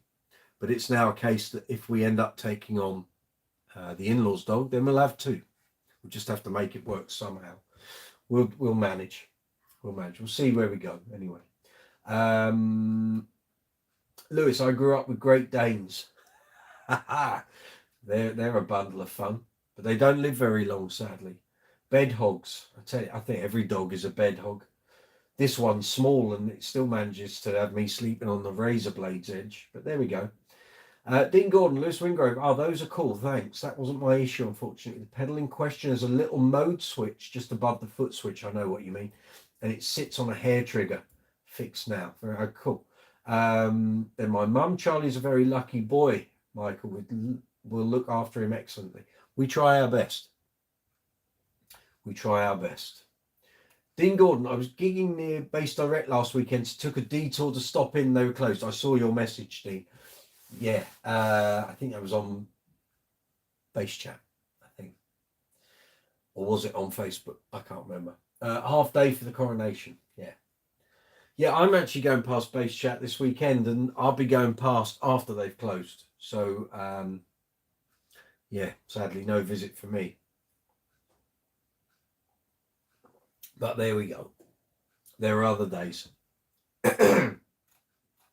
Yeah, I'm intrigued to know who bought that Status Stealth. If it turns up on Base Brothers, then we know who bought it. And if it turns up on Base Direct, we know who bought it.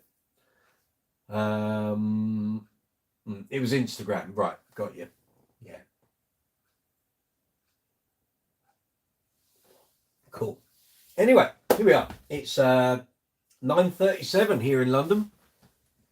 Welcome to live chat number 48 here on Brooks's Base Corner. Every Tuesday evening from 8 o'clock. Well, for the next 2 weeks anyway. Hope you're all safe and well. Good morning, good afternoon, good evening, wherever you are on the globe. Hope your bass playing's all going well. If you've not been here on Brooks's Base Corner before, or you've not been here on the live chat, please feel free to hit the subscribe button, hit the notification bell, so you get notifications when I post up new videos and new content. And please give the video a thumbs up. You don't have to, but it helps the channel, helps the video. YouTube algorithm likes it. It's all good.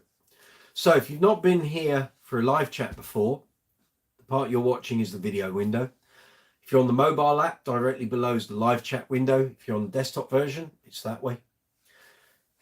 Basically, you can have a two-way conversation with me and all the other fine people that are here on the live chat, including my cousin Tom and my niece Hayley.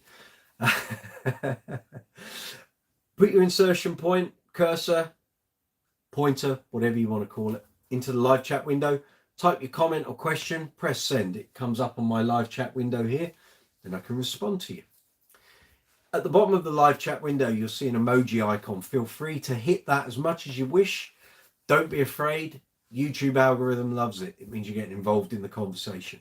Next to it, you'll see a dollar symbol.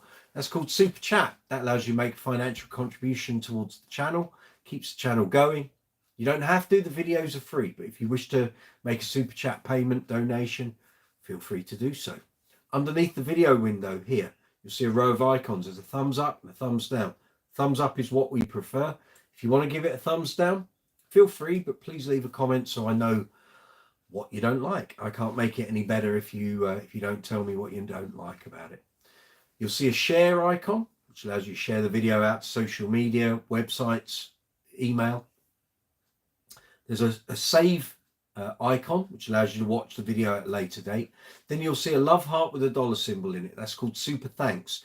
Works exactly the same way as Super Chat in the live chat window. Basically allows you to make a financial contribution to the channel if you so wish. You don't have to though. It's entirely up to you. In the description box underneath the video, you will find merchandise links for Brooks's Bass Corner branded merchandise. There's all sorts there: t-shirts, hoodies, sweatshirts, joggers, mouse mats, if that's your thing. Got a mouse mat here. Mugs, beer mugs, glasses, cups, coffee cups, steel coffee cups, if that's your thing. iPhone cases. I'm trying to think what else there is. Socks. There's just so much. There's literally 150 products for every single design that we've got on the merchandise store. So please feel free to click on one of the links. There's one for UK and Europe, one for US and worldwide. As far as I'm aware, everyone that's bought merchandise has been very happy with it. I've had no negative comments or anyone going, oh, it's a load of old rubbish, or it doesn't fit, or that it fade. No, everything's, when you wash these garments, the prints don't fade. The prints on the mugs don't fade in the dishwasher. Outstanding. So that's the merchandise. Underneath that, you'll find affiliate links for Thomann, Amazon. There will be Gear for Music and Andertons here in the UK within the next couple of days. I've got the links. I just need to add them onto all the video description boxes. Affiliate sales, how does that work? So on all the retailers that you'll find the affiliate links for, there's a store that I've created for Brooks's Bass Corner. In there, you'll find loads of bass goodness, basses, amps, effects, accessories, gig bags, strings, leads, picks, effect pedals, all sorts. If you find a product you're after, or if you're after something and I haven't put it in there, let me know. I can add it to the store. You can then go through, add it to your basket, go through with the purchase, and once the retailer sends it to you, the channel receives an affiliate commission. It's not a huge amount of money, it's a small amount. But if lots of people buy stuff, it becomes a bigger amount. That's how it works. Underneath the affiliate links, you'll find social media links for Facebook, Twitter, Instagram, BeReal, TikTok, Discord, Reddit, and Quora. We're on all of those. So feel free to check us out. I think we're up to date on all the messages. Very good. For those of a football following persuasion, the current score in the Champions League, Inter Milan are leading AC Milan 1-0, 3-0 on aggregate. Looks like Inter are going through to the final of the Champions League. I can't see Milan pulling three goals back in 8 minutes to get it to extra time. That would take some going. But there we are. Let's check. I don't think there's anything else. Oh, Luton Town are 2-0 up in the playoffs with Sunderland. So it's 3-2 to Luton on aggregate. They'll be going through to play the winner of Middlesbrough Coventry, I think. Yeah. Their second leg is tomorrow, as is Manchester City versus Real Madrid. I have no dog in the fight, so I'm not interested. Okay, let's have a look.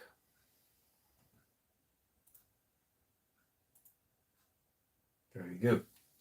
Now then, George Iliadis, if budget wasn't an issue and you wanted to buy a brand new Alembic, which model would you choose? Well, I've always said I want Series 2 electronics.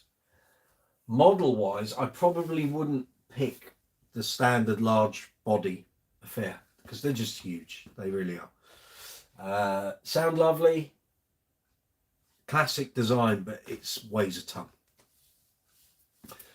Body shape, I don't know. I like the Europas, but I also like the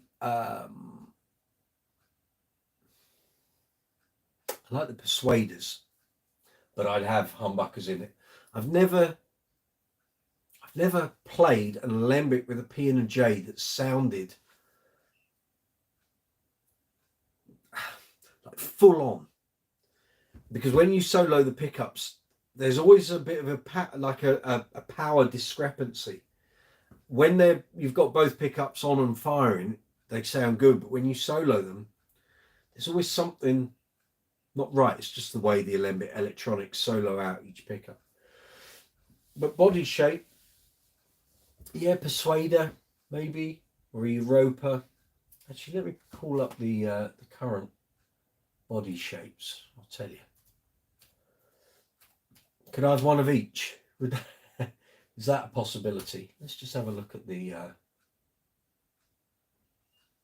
shapes, bases. Here we go. I like the Rogue to play. That's quite comfortable. Orion's a good. Orion and Europa are the same body shape. There was a guy, I can't remember his name, and he bought a Europa with the crown headstock. It was on eBay 2010, I think. 2010 or 2011. It went up and it didn't sell the first time. And the second time I should have bought it. It was 1,300 quid, I think it went for. It was a steal. Should have bought it. I didn't. I let it go. Didn't buy it. And that's that.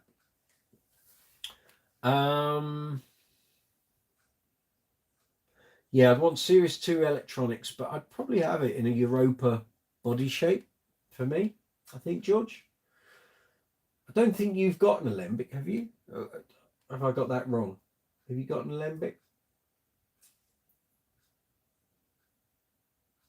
But yeah, I'd have Series 2 electronics in a Europa body shape. I put my teeth in today. A Europa body shape with a crown headstock. Crown is the regular Alembic curvy pointy headstock. I'm not such a fan of the 4 in a row design that they use. I don't mind the arrow shape that they use on well, for example, a Rogue, Essence, XL. I don't mind that. I can go with that, but I'd rather have a crown headstock. I just think that's so quintessentially Alembic.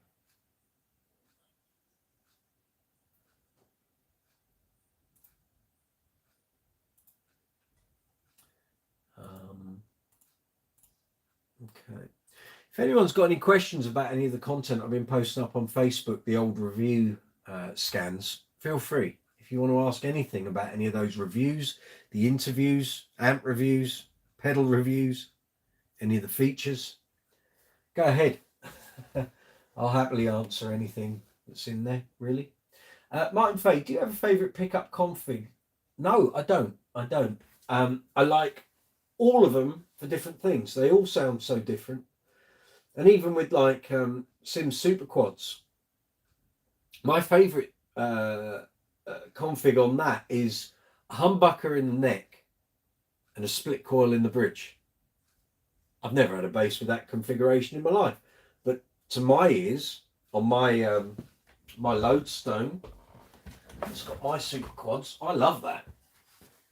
So anyone that's asking what we're talking about here, I've got jack socket. We've been through this before, but we can do it again.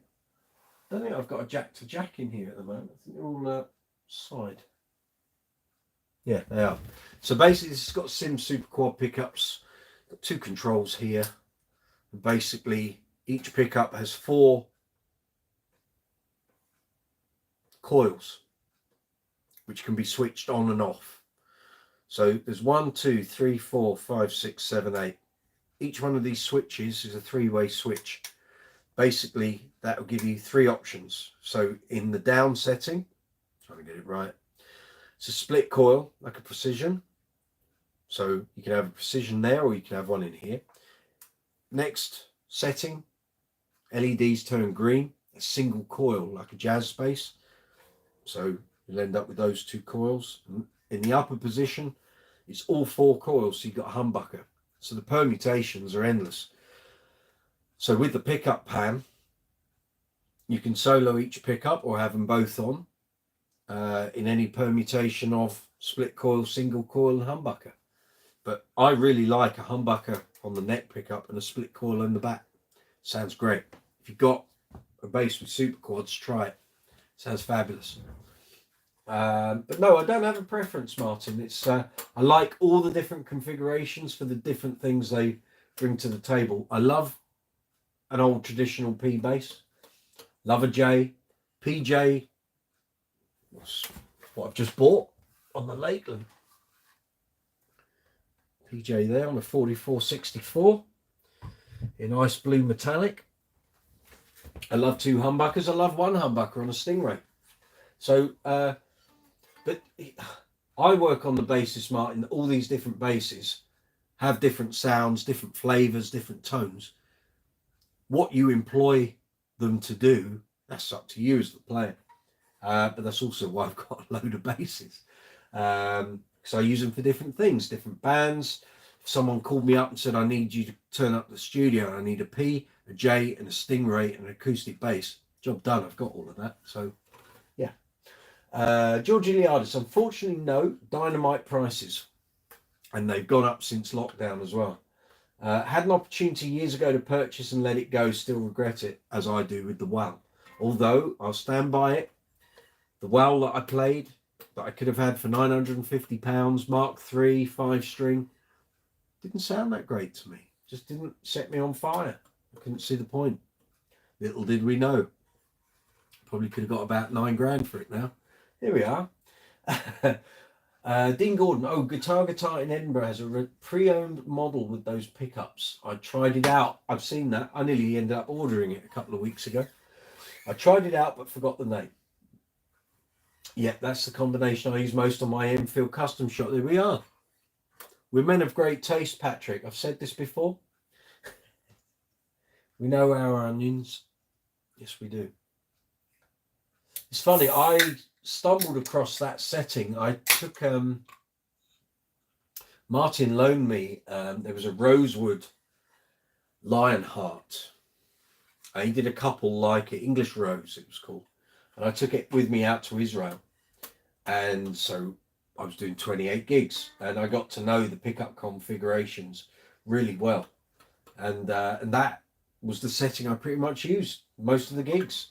Humbucker in the neck and split coil in the bridge. Worked for me. Sounded great.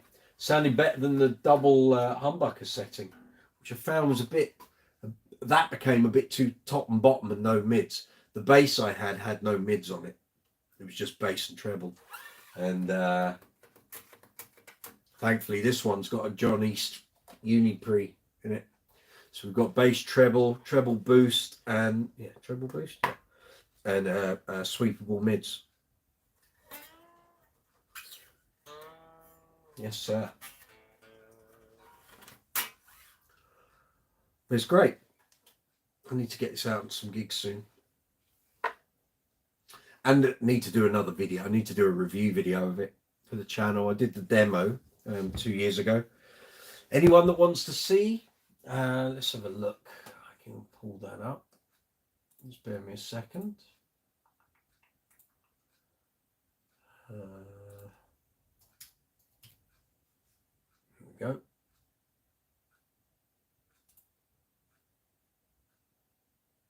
If you want to see what we're talking about, and you're thinking, I haven't got a clue what he's talking about, watch this video, it will all become very obvious.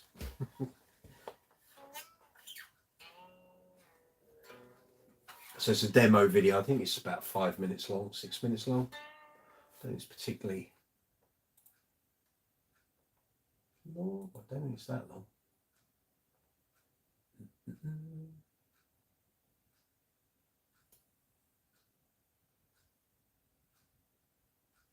Oh wow, 2 adverts. Sorry about that, guys. It is 4 minutes and 37 seconds. I was going to do a second one. I think I've got enough footage to do a second one. Basically on there, you'll see me playing this bass. You'll see the color of the LEDs. And then I put text on the right-hand side so you know what settings I'm using. So I'm just looking at it here on my screen. So basically I've explained that the red, green and blue LED colors explain what each pickup setting will sound like. Then there's a volume setting, what each pickup is set to, and then the first couple of demos are in passive, that's not passive, flat, and then I think I start to add EQ further down the line, I think, or did I not?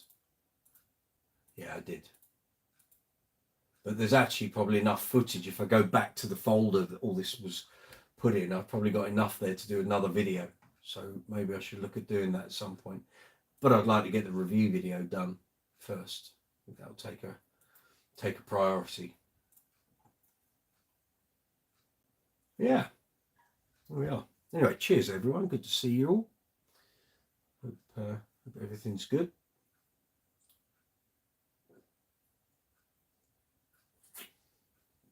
Dean Gordon. Right, played an Ibanez K5 for years. Very good. With the stupid sweep on it, but the circuit kept needing repair. A dump to the back mid-gig would take the circuit out. Oh dear. I've moved away from active since. Yeah, if you've had a bad experience like that, I totally understand. I've been quite lucky actually. Most of my bases I've never had that kind of thing. I've had two statuses that had kind of, I think one was shielding, needed replacing. And then I used to own the Series 2000 Matrix, which was a headed version of the 2000. And a previous owner had replaced one of the pickups and he wired it wrong. And the guy I bought it from kept saying, oh, it doesn't sound right, it doesn't sound right. And it sounded almost like a banjo. It was odd. And I thought, well, I know there's a problem there and I know people that can sort it. So I bought the bass anyway and got it dealt with. And he'd wired the pickup up wrong. So the whole thing sounded really thin. And then when it got wired up properly, it sounded like a proper status. Is that drink a can of Jack Daniels and cola? No, it's not, sir. It's Cherry Pepsi Max. So I've had, I don't know, lemon squash with fizzy water. Now I've got Cherry Pepsi Max. And then I have a bottle of water here as well.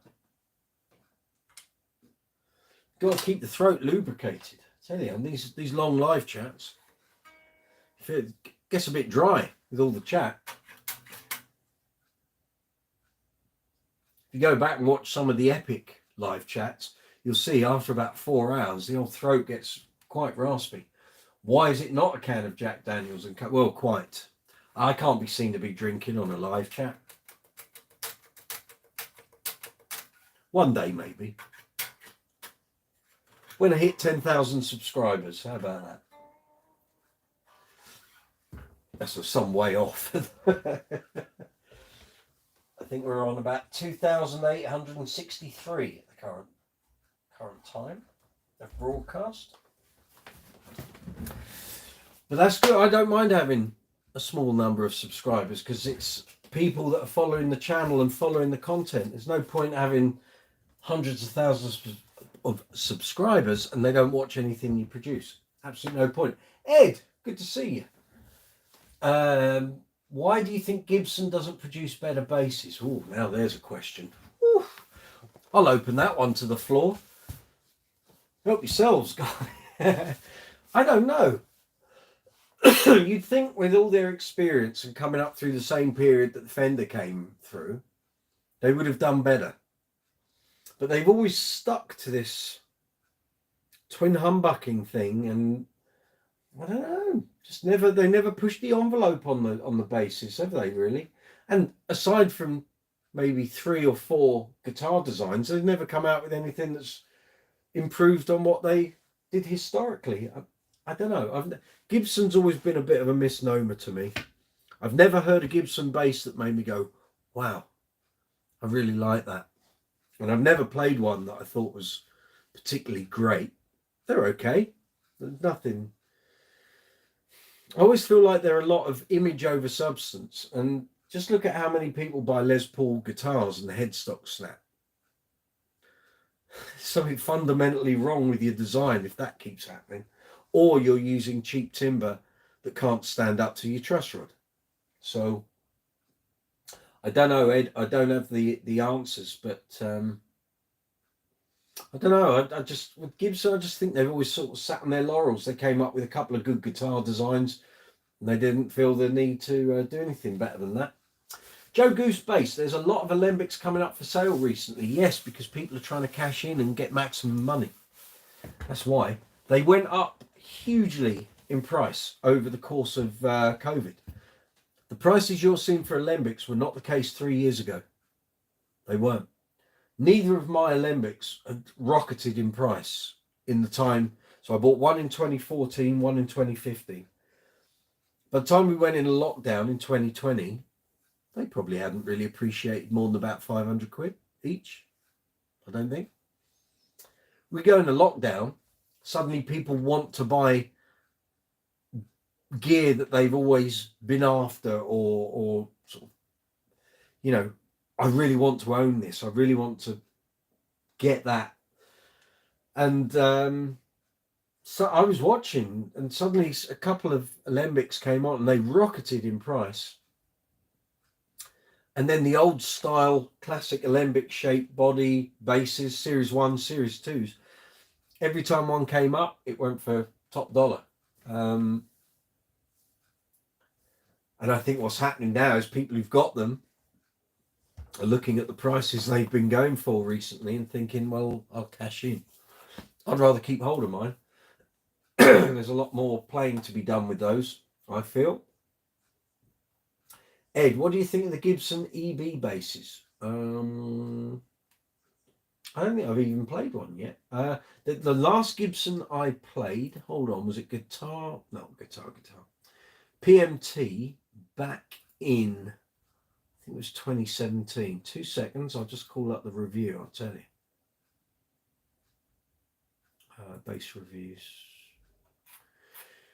Gibson.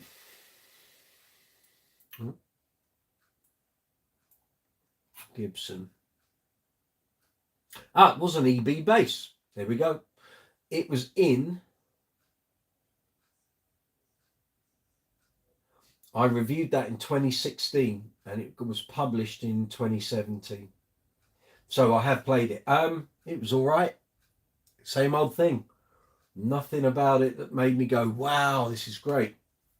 I just couldn't get, for whatever reason, Ed, I just can't get on the Gibson bass train. I just don't. There's nothing about them that makes me excited. I just don't. If the tone was there, then I could forgive the design. Not mistakes, but they are what they are. But the elements of a Gibson bass that do nothing for me. If the sound was good, I could probably oversee the design things that I don't like, but they just don't have a sound that does anything for me at all. Stacey Ann, we'll pop the champagne at 10,000 subscribers. Yes, we will. Mum, what mug are you drinking out of? Brooks's Bass Corner mug, Mum, with the exploding bass logo. Yeah, that's that one. Right, Dean Gordon, from what I've seen, Gibson are more focused on being a lifestyle brand. That says it all. Well put, Dean. These days, and their competition doing it better. Yeah, and have been for 40 or 50 years, maybe longer. Patrick Sweeney, never quite understood why Gibson are held up to the same level as Fender. Yeah, it's kind of, both companies, you know, came out with legendary designs, and then everything since has just been another version of the same. Although Fender are a little bit more adventurous than Gibson, I would say. Dean Gordon, EBs always look off to me like they're stretched out. I'll go with that. Haven't played one though. Let me call up the review. Let's have a little look, see what I said about it. I remember it was the only Gibson bass they had in the store when I did this. So let's have a look. I can't even remember what I said. So there we go.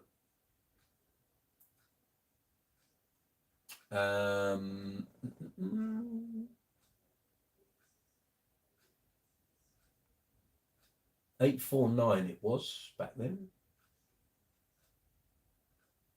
Understated looks, Swamp Ash timber. Yeah, felt bare to the touch. Yeah, it felt really woody, like there was no real lacquer, whether it was satin or well, certainly wasn't gloss. So timber feels almost bare to the touch.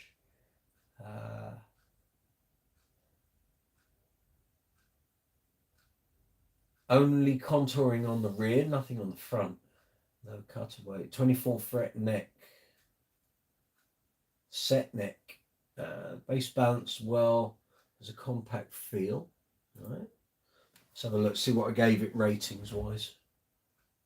Oh, 7 out of 10 in all 3 categories. Build quality, sound quality, and value. 7 out of 10. That probably tells you everything you need to know. Did have a Babbage bridge though, which is a bonus. Yeah, let's see what the last page. Oh God, my editor got picture happy. Spread that over 4 pages. Good Lord. 3-piece maple neck, full D-shaped neck. There's plenty to grab. Yeah. Setup is adequate, although a few rough fret edges. The overall feel and vibe is a little underwhelming. Yeah. Push-pull operation activates the coil switching of the pickups. Okay.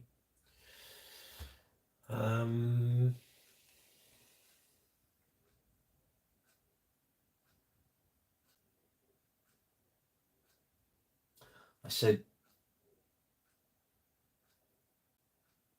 it sounds how you expect it to sound, but you'd hope that Gibson might offer something more in this day and age.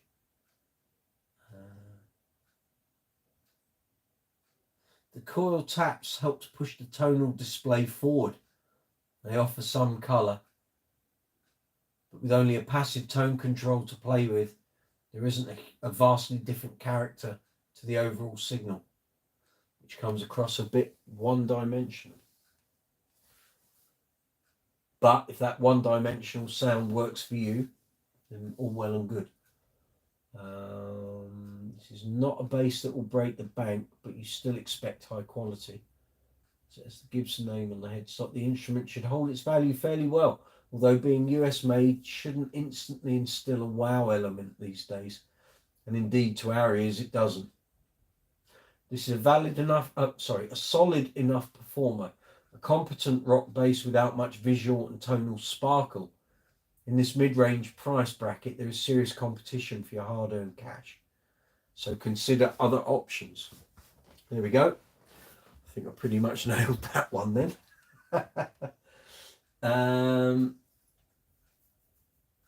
Oh, that's Mum. I've told you we will do a merchandise shop for you and the family when I come down there. It's not as simple as just buying a mug.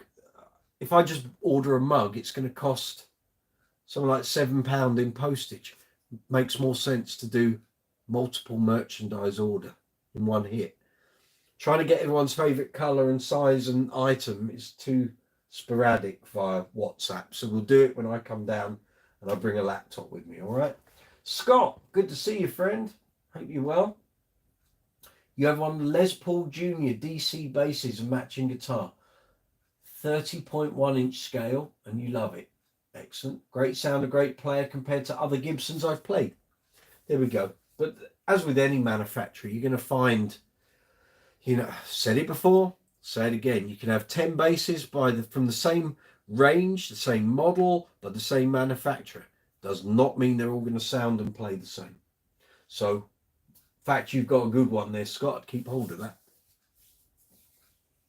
But, you could compare it to other Gibsons and it may just blow the rest of them out of the water. Very good. Yes, indeed. Let's have a look here. Very good. I think we're up to date on all the messages. It's 9 minutes past 10 here in London. Cheers, everyone. Hope you're having a good evening. So as I mentioned earlier, I'll repeat it for the latecomers. So this is live chat number 48. Next week will be 49, of course. The week after will be number 50. Takes us to the end of May. Through June, July and August, there won't be a regular Tuesday night live chat. What we're going to do is the summer months. People are on holiday. The evenings are light.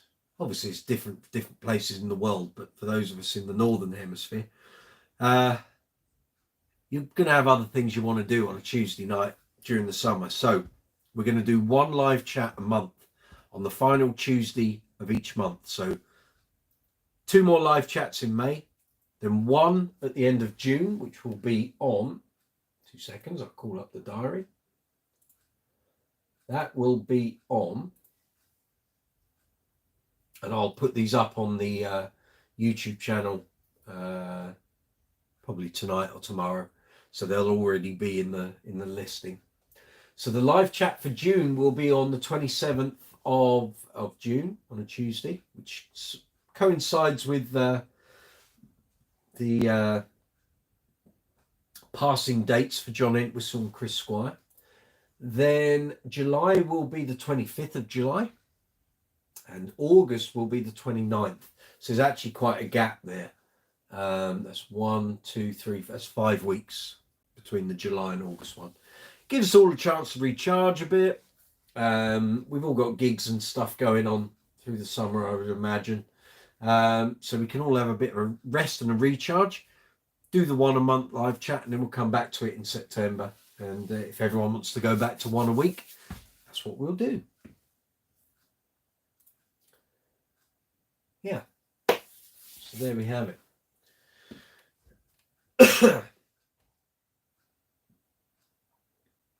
Cheers, Dean. Saw your message pop up there. Very good. Actually, I need to just change that so I see everything as it comes in. There we go. There we go. Excellent. Right, where are we? Okay, I think we're up to date on that. I think I can confirm that Inter Milan have beaten AC Milan 3-0 on aggregate. So that's Inter Milan into the final of the Champions League. Very good. That's very good. That's fine. Okay, Patrick Sweeney, where are you gigging this weekend, Mike? I am in Droitwich in Worcester, doing a wedding function with some friends of mine called the Bears, who very busy band here on the London circuit. Been going for years. I would imagine since about 2005, 2006. Good friends of mine. I used to book them when I used to be an agent fixer. I did it for 6 years. So yeah, so haven't seen them since October. And we're doing a wedding. Joe Goose, thank you very much. £5 super chat from Joe Goose. Cheers, Joe. Nice one. Get yourself a can of Jack Daniels and cola. I'll do just that. We'll have it next week. Excellent. Well done. Thank you. Very much appreciated. That's how super chat works. Joe hit the dollar symbol in the live chat window. Donated £5 to the cause. Thank you. Much appreciated, Joe. Nice one. So yeah, off to Droitwich, but it's a funny old gig. So no backline. This is going to be good for an all guitar band. No backline, electronic drums. We're all on in-ears. Pedal boards all round. We have to be finished by 11 o'clock. And the set list. Right. I've written a list here of the songs that I don't already know how to play. So, or I've played before, but it's many years. There's 1 or 2 in here that's going to make me laugh. I'll explain why. So Pretty Woman, Roy Orbison, I have played that loads of times, but I don't play it regularly, so I've got to go back in and relearn it. Then the best one, and I know none of them are watching, so I could say this. And I'll explain why I'm laughing. So the song list came through, and on the first set is Mr. Blue Sky by ELO. Now, the reason I'm laughing is about 24 years ago, I did, I think that was a wedding, with a band called City Heat that used to be here in London. And on the night we played, I think the drummer was a guy called Paul, who became the drummer for The Feeling. So anyone here in the UK remember the band The Feeling? it was him, but he wasn't in the feeling at that point. They didn't exist. So this gig goes back to 1999. I was a Dep. The second guitarist was a Dep. The drummer was a Dep. The keyboard player was regular. And the main guitarist was regular. And it was really thrown together. And they tried to do Mr. Blue Sky. And the agent who had booked the band turned up. He was there. And even now, when I see him, he'll say, I've never heard a bigger mess than that bunch of musicians playing Mr. Blue Sky. I had it all right. The bass part was all right. Unfortunately, the guitar players completely got their parts mixed up. The keyboard player was off doing something totally different. So I don't know how this is going to turn out on Saturday. I will report back next Tuesday and tell you. If I forget to tell you, remind me. It may be that I record the audio on Saturday. We'll see. Yeah, we'll see. Then we've got Ring of Fire, Johnny Cash. Now, again, I've never actually played the whole of Ring of Fire. We tried doing it in one of my covers bands years ago, and it's got odd timing. And if you haven't got everyone on the page, it can go slightly awry. So I need to have a chat with the band leader tomorrow to find out, are we playing as per the original, or we play it straight? Then we got Africa by Toto, which is fabulous, so that'll be a blast. But I've never actually played that in a band, so but know the song back to front. So Don't Stop, Fleetwood Mac, yeah. Stacey's Mum, Fountains of Wayne. Baggy Trousers, haven't played that in 2009, maybe. So I've got to learn that one. And then we're doing All Star, which I think is by Smash Mouth. I think. Never played it. It'll be fine. Get all this nailed before the weekend. So there's a couple of songs on there. Could be an interesting gig. Yeah, Mr. Blue Sky. As soon as I saw that pop up on my phone today, I started laughing. There's no way. Unless they've got a version of them playing it and I hear it. Mr. Blue Sky's ELO trying to sound like the Beatles with loads of big production and keys and I can't. I don't know. Maybe I'm doing them a disservice unless they've got a version that they've got really together. That could be a real cracker. Can't wait.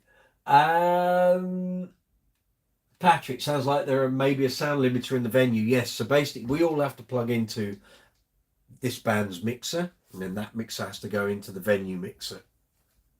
It's one of those. We'll soldier on and get through. But yeah, all the way to Droitwich for that. So that's my only gig this week. And then next week, there's a penciled in Queen gig, but I've not heard if it's confirmed, so I'm guessing it hasn't. Saturday, we're doing Uncle Funk BVs for track. And at the moment, I don't have a gig on the Saturday. Then I've got nothing until June the 2nd, which is the first Uncle Funk Festival gig. And then it all kind of kicks into action. So we'll see. I'll be reporting back. Hopefully there'll be some impromptu live chats. So fingers crossed. Stacey, Ring of Fire has a similar feel to Cash's Folsom Prison Blues. Yeah, there's an odd timing in it as well.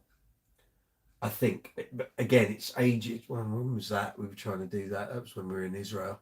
2009, 2010. I don't think we ever actually played it. I think we played a bit of it and then decided it wasn't working, so we ditched it. But anyway, lots of things like that got ditched in Israel where they just didn't have a clue what you're playing. Play Living on a Prayer by Bon Jovi. No clue. You play It's My Life by Bon Jovi. It's like the national anthem. Place goes nuts. Explain that to me. Israel is like a bit of a musical black hole. They things that are very famous throughout the world, they have no concept of. Completely passed them by. Things that were very minor hits elsewhere in the world, suddenly out there and Grammy award winning in Israel. That kind of level. It's a funny old place. But there we are. There we are. So yeah, I'll do the merchandise show off. Let me do that. So anyone thinking of buying merchandise, if you don't regularly frequent the channel, let me show you some of the other stuff that we do.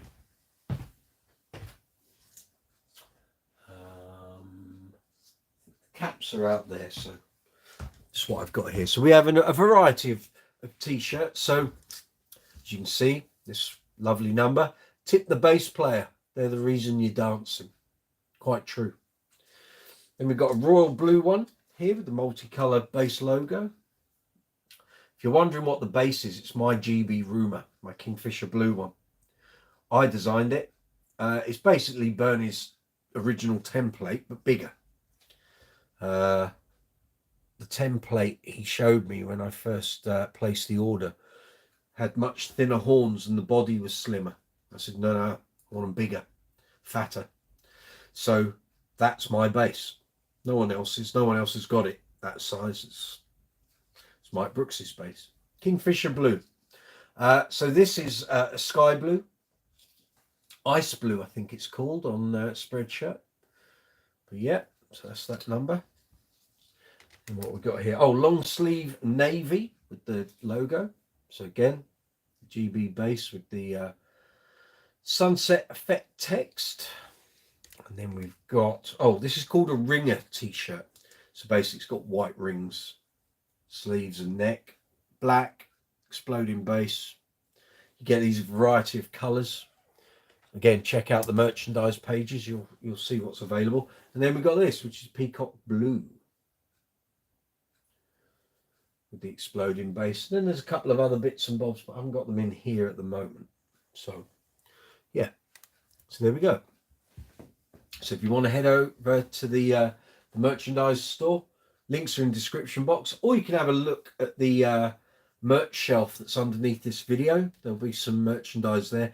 Not much, because YouTube still haven't got their thing sorted out with Spreadshirt properly. The conversation with YouTube seems to have stopped. They still haven't fixed it. None of my t-shirts show up on that merch shelf. It's just bags and mugs. That's basically it, which is daft, because for all the people that are buying t-shirts, hoodies, jackets, all the other bits and pieces, YouTube aren't getting their cut because it's not going via the merch shelf. So YouTube, if you can get the merch shelf sorted, you'll be able to receive some of that money. But until you do, people will go via the links in the description box. Martin Fay, I bought my daughter a screaming goat. Excellent, well done, sir. I bet that's absolutely driving you nuts. She asked me why. I told her it was small and annoying and reminded me of her. Oh, harsh, Martin. I'm still limping. There you go. Anyone don't know what we're talking about? A couple of weeks ago, my partner bought a thing called the screaming goat. It's a goat, and you press it and it screams. It's a stress reliever. And I had it here, so whenever people did a super chat payment or a super thanks payment, they got 3 screaming goats. There's actually a video here on YouTube with affiliate links if you want to buy them off Amazon. They're about £7, I think. Highly entertaining. Patrick Sweeney, Stacey, I wonder if the song's strange timings are to do with Johnny Cash's singing style. It might be, which was a bit like a car revving up to find the correct starting note. Yeah. Oh, yeah, probably. Highly likely. Dean Gordon, come payday, I'll grab a cap. Thank you very much, Dean. There's a whole load of different ones, so be sure to have a look on the different products. Find the design that you like. Find the design that you want. Then find the product. Then specify your colour, size. Bob's your uncle. Always need new ways to hide my scalp from stage lights. Join the club. Never used to be. I used to have hair down here. Long since gone. But there we are. It's called age. It comes to us all. Don't worry. Yeah. Stacey's having a laugh at Martin's comment. Very good. Yeah, well done. Well done. So what's on everyone's shopping list? What are you all saving up money for, base wise? Anyone got any new purchases in the offing? Any new pedals, new amps? Anyone trying new strings? Maybe trying something different.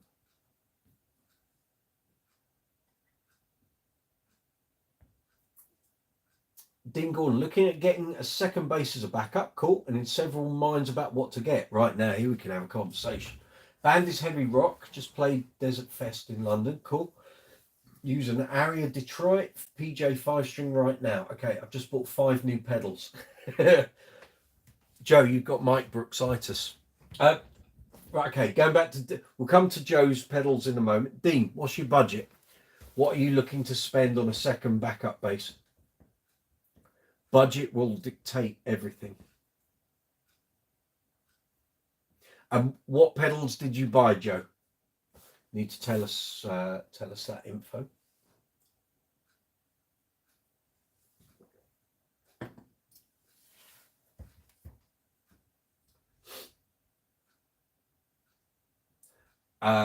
So when you tell me the budget, oh, here we go. Nothing expensive. The Aria was around 400, so looking at similar. Do you want another 5-string, or do you want a 4-string?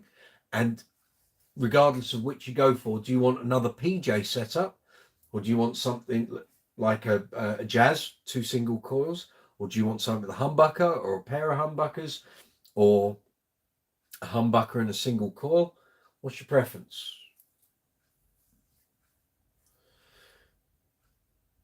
More workhorse. Okay, I can suggest some things.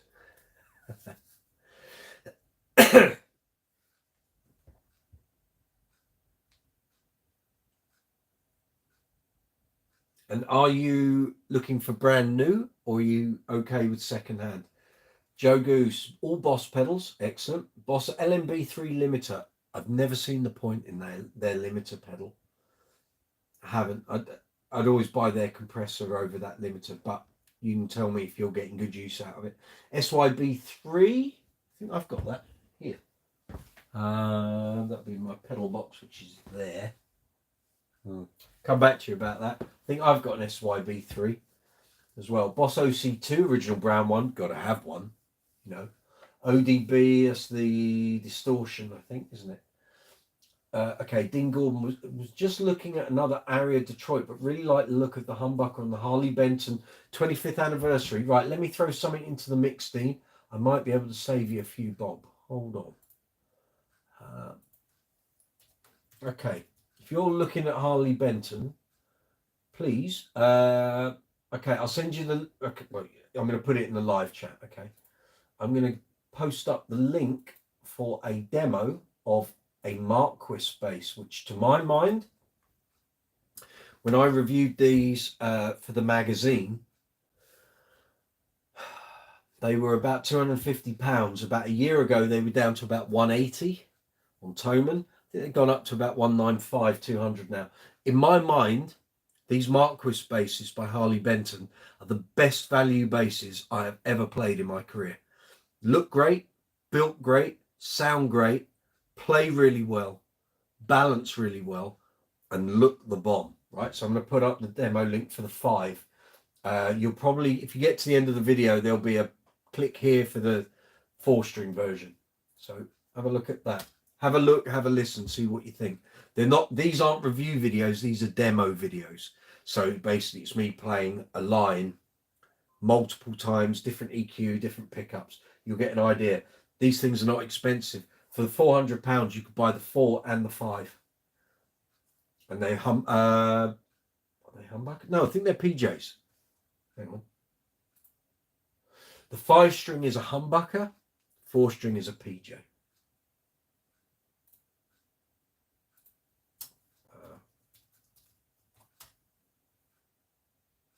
Oh, what are you doing, Michael? Oh, that's not what you want. That's what you want.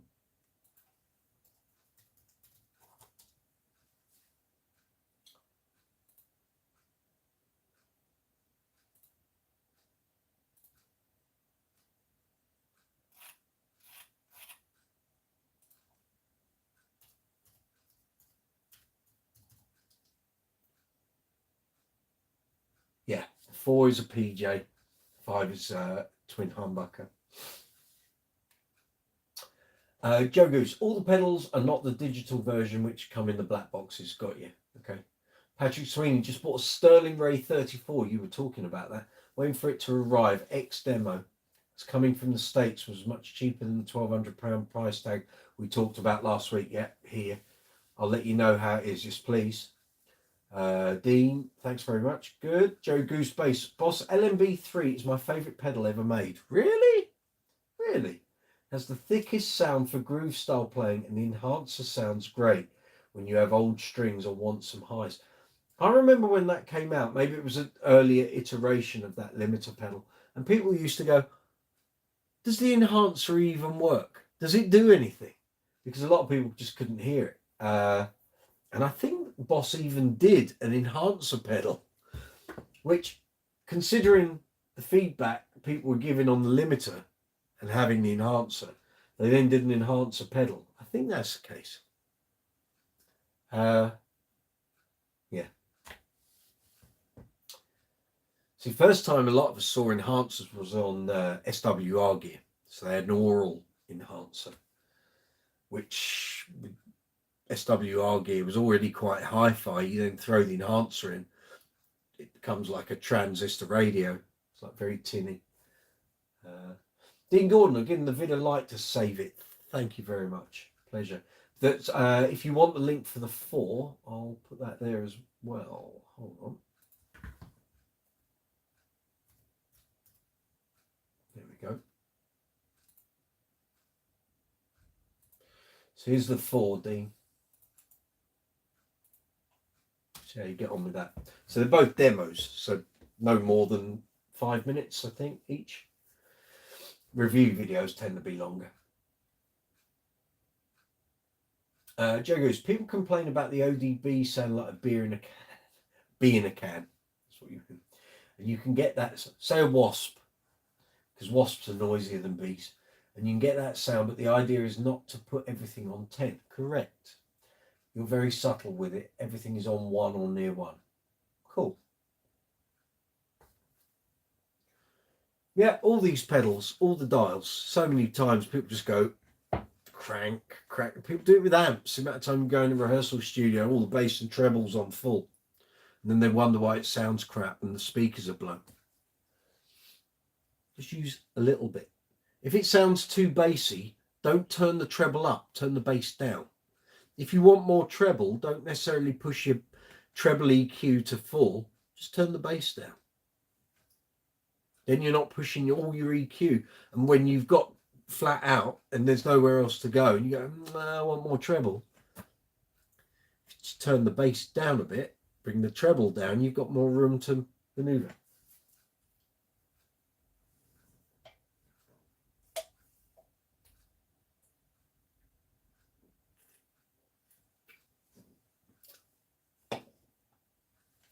Nothing worse than going and seeing a band, the bass player's got all his bass EQ, all his treble EQ, both on full whack, and you just end up with, and then when they play high up, it goes ding, ding, ding, ding, ding, ding, ding. Sounds horrible. Mids, that's what you want, mids. Bring the bass and treble down a tad, increase your low mids, gives you far more punch, and will cut you through a band mix. Don't need the high mids necessarily. High mids are for problematic stages and boomy rooms. Low mids will give you clarity and definition through a band mix.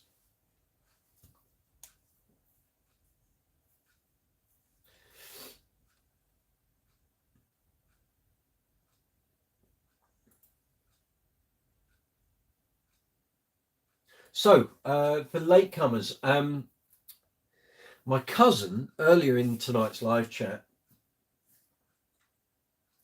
suggested I get someone of certain repute in bass circles onto our live chat in 2 weeks, which will be live chat number 50. So there's a whole bunch of bass celebs and bass related people I can contact. Who would you like to see? I can't guarantee they'll be on video. It might well be that they're a presence here on the live chat. alternatively, it might be a live chat duo, which is a thing. So who would you like to see? Tell me in the live chat box. If you're on the mobile version, directly below here. If you're on the desktop version, it's that way. Who would you like to see on live chats? And it could well be for use further down the line. So if I don't get anyone for 50, it could be on one of the, at the end of the month, live chats during the summer, or it could be when we come back in autumn. So who would you like to see? And I will see who's available and who's willing to do it.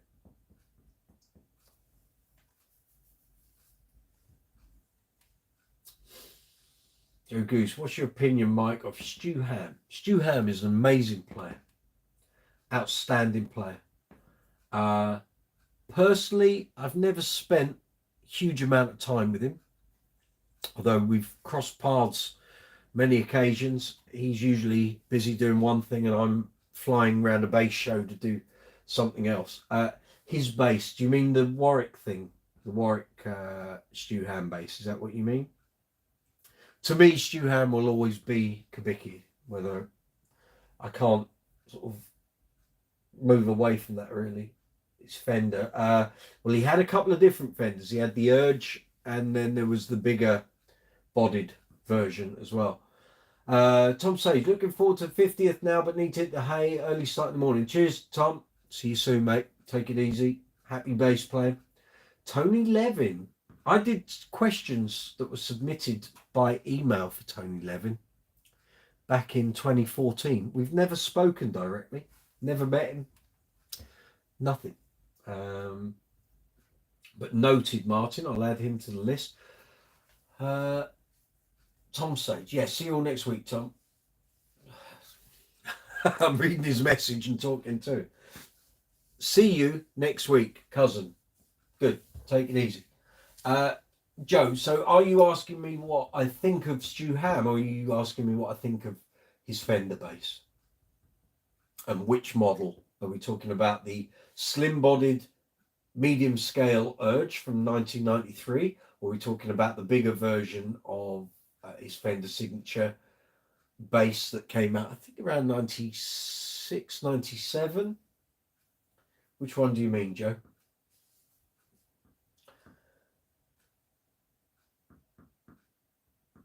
About his playing his Fender bass. I like the idea of the Urge, but there was clearly something that he wasn't happy with, which is why he created the larger bodied version.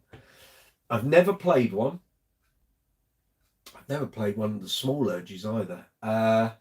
So I can't really offer much of an opinion. And I haven't had a Stu Ham album since, I think the Urge was the last one I bought. I think I got a copy of Outbound, but I don't think I've ever listened to it. I kind of moved. It's not that I didn't have the interest. It was just when a lot of these bass players started doing solo albums. Although, I mean, I've got the first 3 Stu Ham albums, listened to them intently for years. But once I started playing as a pro, a lot of that stuff that you have when you're like in your teens and early 20s and you're blown away by all this stuff, you got to remember, you're not much younger than me, Joe, that when I was in my teens, we didn't have YouTube. We didn't have a lot of the facilities that people have now to just go and check whatever they want when they want. You know, it was a rarity to see people like Stu Ham, Billy Sheehan, Marcus Miller, to see those guys play in any way. You could buy videos, or you might see a concert on TV, or the next thing was to go and buy a ticket and see them when they came through town. But you couldn't just like go on YouTube, and it didn't exist. So in those younger years, you would hang on these albums, and you know, when Billy Sheehan announced he was going to do a solo album, everyone was like, oh, I can't wait for it, can't wait for it. But as you kind of grow up as a player, and you realize, unless you're doing that style of music, that you don't need to be able to play like them. Look, when I was 18, 19, 20, I wanted to be the perfect mix of John Deacon, John Taylor, Mark King, Billy Sheehan, Marcus Miller, Stanley Clark, Chris Squire, and a bunch of other bass players. But once you start playing in bands, a lot of that technical playing kind of just drops off of your radar. For me, it did anyway. So I kind of stopped buying those sort of albums, and the stuff I was buying was far more song based, and bands I was into, like Yes. I started buying the back catalogue. All the bands I was big into, I already had their stuff. But you know, you start going and finding stuff for enjoyment, not necessarily stuff that you think you need to learn or have in your bass vocabulary. So I can honestly say I probably haven't listened to a Stu Ham album in about 10, 15 years. Honestly, I don't think I've... And I've got them in the rack. I've got them here on my hard drive. I just don't have the time. And actually, as a professional bass player, and now a professional YouTuber as well, there isn't the time in the day. And I keep buying CDs and thinking, when am I going to listen to that? I want it and I want to hear it. But unless you're driving the gigs in the car, I don't get time to listen to a lot of music a lot of the time, because I'm doing YouTube stuff or I'm learning stuff for gigs that, you know, that little list of things I need to learn for Saturday, that'll be what I'm listening to for the next 3 days, probably. And until I drive to the gig or drive back from the gig on Saturday, I won't listen to any other music, because that's my focus for the week. But that's just me. But Stu, I'm trying to think, last time I saw him would have been, I think, Bass Show 2017 or 2018. He wasn't at 2019. Yeah, 2017, 2018. But again, our paths didn't really cross. He was doing a lot of masterclass stuff and all that kind of thing. Last time I actually kind of said hello to him face to face was at Warwick Bass Camp in 2016, August, September 2016. And he was hyper busy then. And we literally sort of said, "Oh, hi, how you doing?" He knew me from magazine and the bass shows. And I knew he was going to be there. But after the lessons and the clinics were finished each day, he kind of went off and did his own thing. And he was hanging out with some of the bass players who didn't want to be in the bar and watching the thrown together bands thing going on. So yeah, I've never really spent a lot of time in his company. So yeah. Dean, Amp Talk, I've got a second-hand PV Pro 500 with a broken line out. Okay. So running a cheap Behringer BDI in their effects loop. Okay, love the sound, but weighty. Keeping an eye open for a well-priced Class D. Have you got a particular brand that you want? Or particular model that you're considering? And again, what's your budget? Joe Goose, we have VHS and mail order. That's pretty much the sum of it. I used to scour Radio Times and TV Times every week for any gigs that were on telly during the 80s. Once we had videos in like 83, 84. And we got some I've got some amazing stuff on VHS in my loft that I really should capture digitally at some point. I just haven't got around to it. So again, having the time to do it. And then if I did it, would I watch them? Don't know.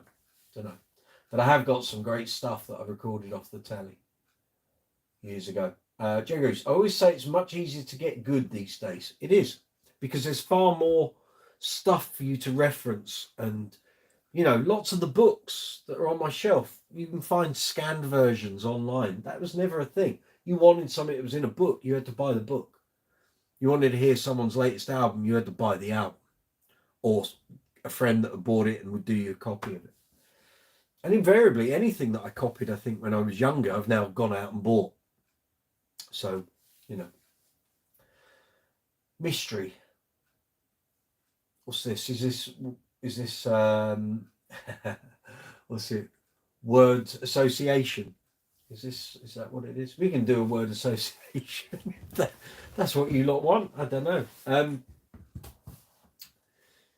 Oh, right. Back then, everything was a was a mystery. Right, I got you. Thank you. Yeah. I'd read ahead there. My fault. We're 2 hours, 2 and 3/4 hours we've been going. Live chat number 48 here in Brooks's Base Corner. Welcome. I can see we've got 10 people on at the moment. We've had 19 likes. We've had £5 super chat payment from the quite fabulous Joe Goose. Very much enjoying your JD demo videos you've been putting up on Facebook this week. Lovely play, lovely tone. Well done, sir.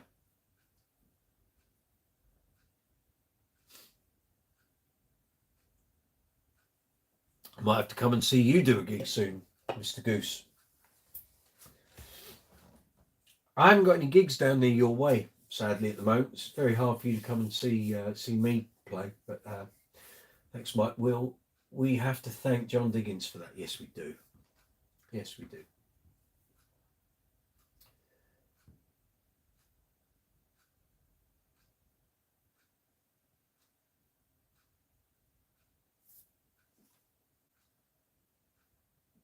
Yeah. Lewis Wingrove, you've gone very quiet. Are you still with us? I'm waiting for you to get a JD again. Could be a long way. Yeah, we've had this conversation, Joe. I think I got badly burnt on that last one. Yeah.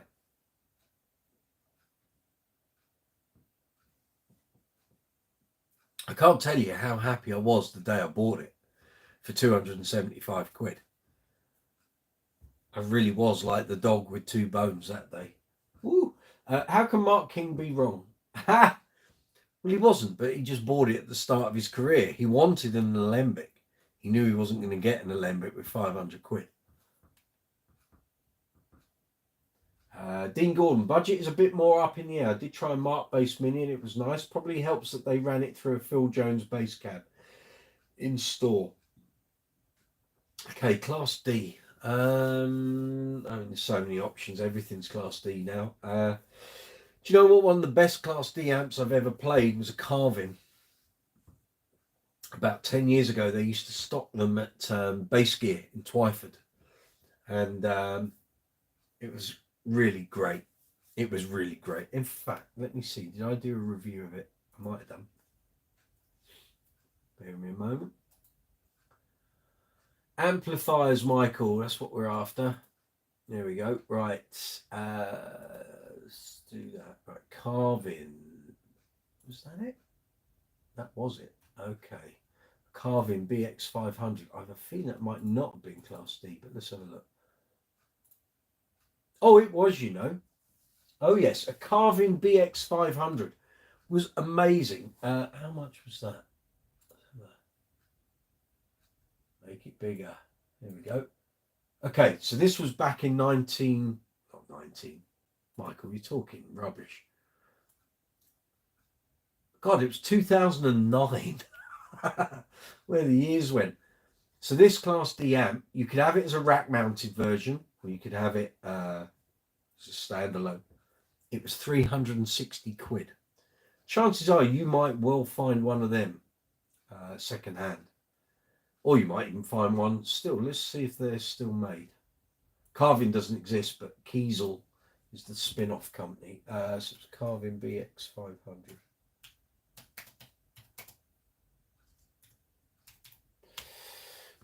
Oh, they're there.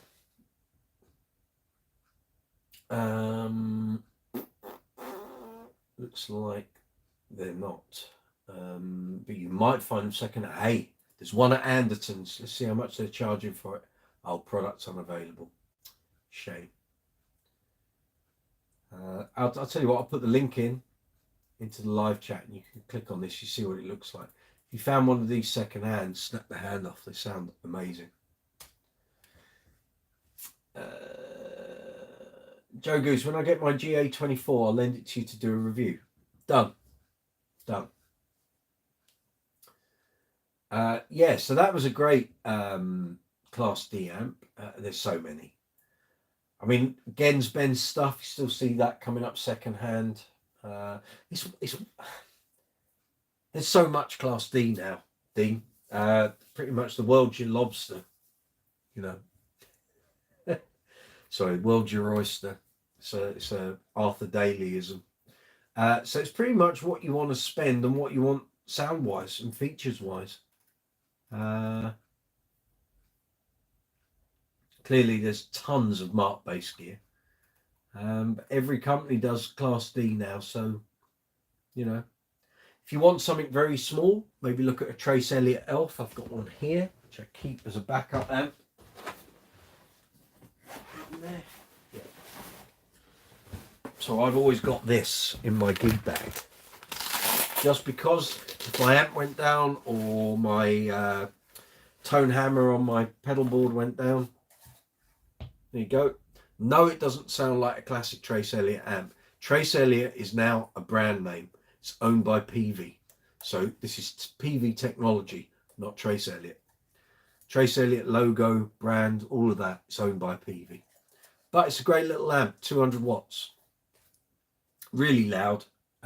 People always go, it can't be loud, it's too small. It's loud. I ran this with a 2x12 on a load of quite big pub gigs with a band, noisy guitarist, heavy-handed drummer.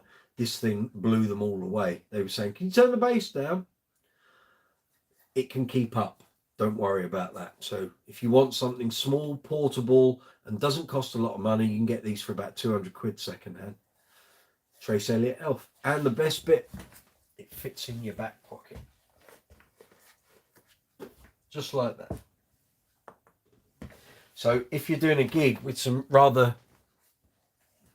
colourful characters in the audience and they're taking a shine to your gear, when you get to the break and you think, I don't want to leave my stuff sitting around, you can unplug all the cables and stick it in your back pocket while you go to the bar and get a drink.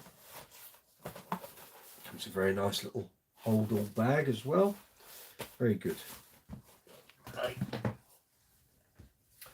So yeah, it's literally decided by your budget, Dean, and what you want sound wise. On the F Book JD group, Facebook JD group, there's so many chaps on there that used to have a JD but then sold it and have massive regret. It's tough to get one now, as the wait list is at least 2 years. That'll be the same with Status, Alembic, Kubicki. Go on there. The amount of people that sold their Kubickis 10, 15, 20 years ago, and they now know, unless they want to shell out $5 grand, they're not going to get another one. This is what happens with all these smaller bass makers. They can't make basses at the volume that the big manufacturers do. So there's fewer of them in the marketplace. And over time, you know, I've seen loads of factors destroyed and in bits, and you know, things happen to instruments, and there's only so many of them out there. JD, Kubicki, Status. Wow, you know, there aren't millions of these instruments out there, so you got one, chances are over time. Well, in fact, this afternoon I was having a chat with Bob Skeet, who's Wishbone Ash's bass player. So there's a guy on the Status group on Facebook. What's his name? Bear with me a second. He's been posting up his old basses that he's now sold on.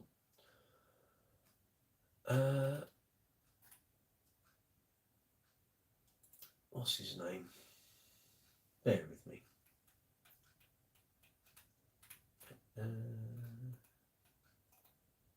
It's not on there, Mike. You need to go on to that profile. Right.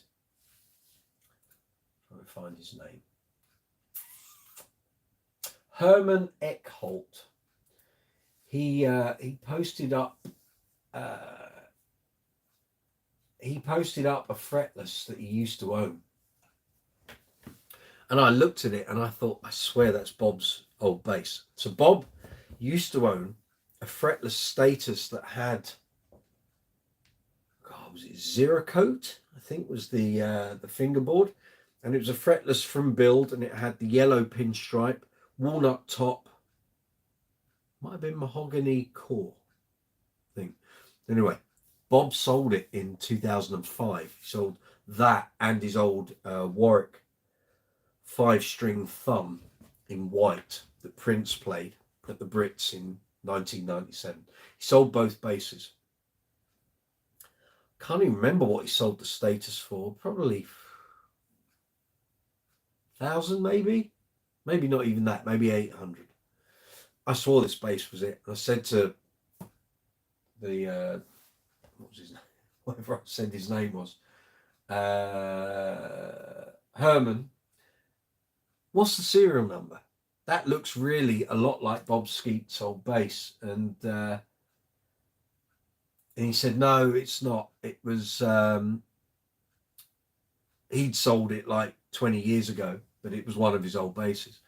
Then Bob came on the chat and said, yeah, it really looked like my old bass, didn't it? I said, yeah. I said, you should have kept that.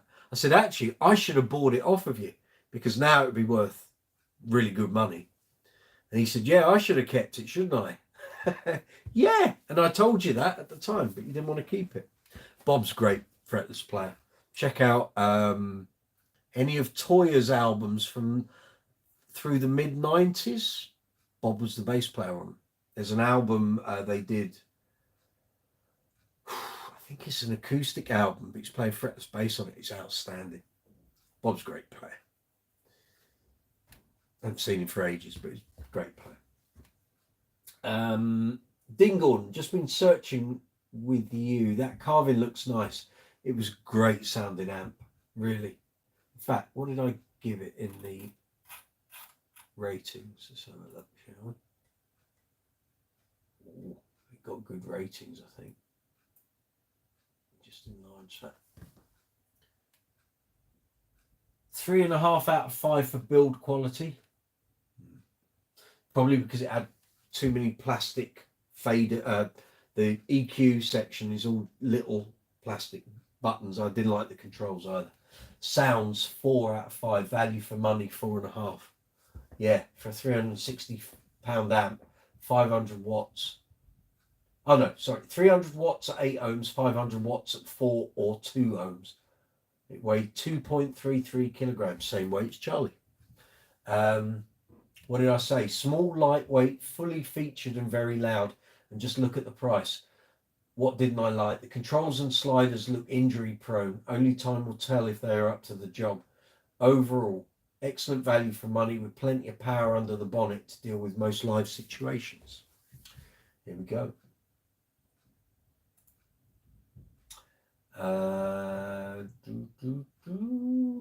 Paul from Glasgow, YouTubers and influencer. Well, I guess I could safely say it's a full high five for staying stum about Charlie, as I think you got him today. No, got him. Well, we've had him since the 21st as foster parents. He became ours and fully adopted on Friday, so 4 days ago. I was trying to figure out what you meant about meeting someone, then bingo. Yeah, there you go. Dean, I might well grab the elf come payday. There's usually a lot of them going second hand, so check all the bass forums out. Check Facebook, bass chat. You might find some of the stores even have second hand ones as well. So, and like I say, you can probably pick one up for £200, I think. Joe Goose, did you see Rob Green's latest message? He says he's going to keep on producing small batches of basses. Great. Starting price will probably be 5k again. They're in it for the money. It's a business. He's not going to be doing stuff on the cheap. Yeah, but 5k. I ain't got that money. I haven't got that money. Unless suddenly the YouTube channel takes off and I suddenly do very well and I can afford to buy one to do videos to show you lovely people, that would make me buy one. But Nick Smith mentioned he's got 2 Pangborns. He can get cream for that. There's probably about tablets as well. Just tell them pop down the doctors in the morning. They'll write that prescription out. He's got a lot of basses, isn't it? Has he told you? He's got a couple of basses. Yeah. Patrick Sweeney. Yeah, I take an elf as a spare amp and I've used it in combination with my Gens Benz cabs and barefaced audio cabs. And your sonic audio findings were? Yes, he sent me a load of pics. Yeah. Very impressive. Yeah, he used to have more than that as well.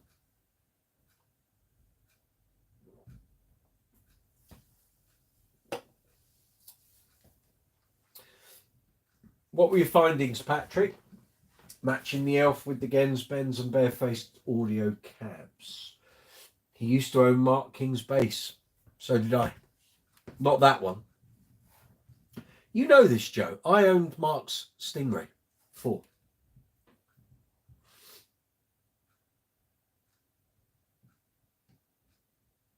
I'm sure you know that. We've had that discussion. Lots of us owned various basses that Mark... Yeah, but Nick's bass was a JD. Yeah.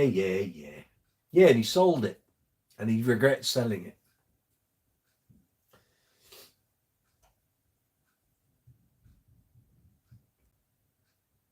Yeah. I regret selling mine, but only because I've never found another Stingray that sounded the same as it. But it had nothing special about it. There was nothing... It wasn't made for Mark. It was just a standard 3-band EQ from 89-90 with a gloss net.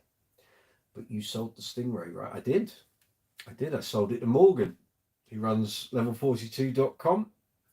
And he's got the bulk of Mark's old basses in his bass vault. But selling the Stingray allowed me to buy my EBS rig and start an ISO. So it had its uses. Yeah, but Mark King slapped the hell out of it. Yeah, for 2 albums. Yes, he did. 2 albums and an EP. Slapped it to High Kingdom. Yeah. There were had a couple of dents, but they weren't from slapping. No, because he kept resting it up against the mixing desk and against amps and stuff. And so basically, if I get a bass, I can show you. So basically, all around this section here, where the scratch plate is, were loads of little round circular dents. So I don't know. Probably propping it up against a metal corner on a cab or something in the studio.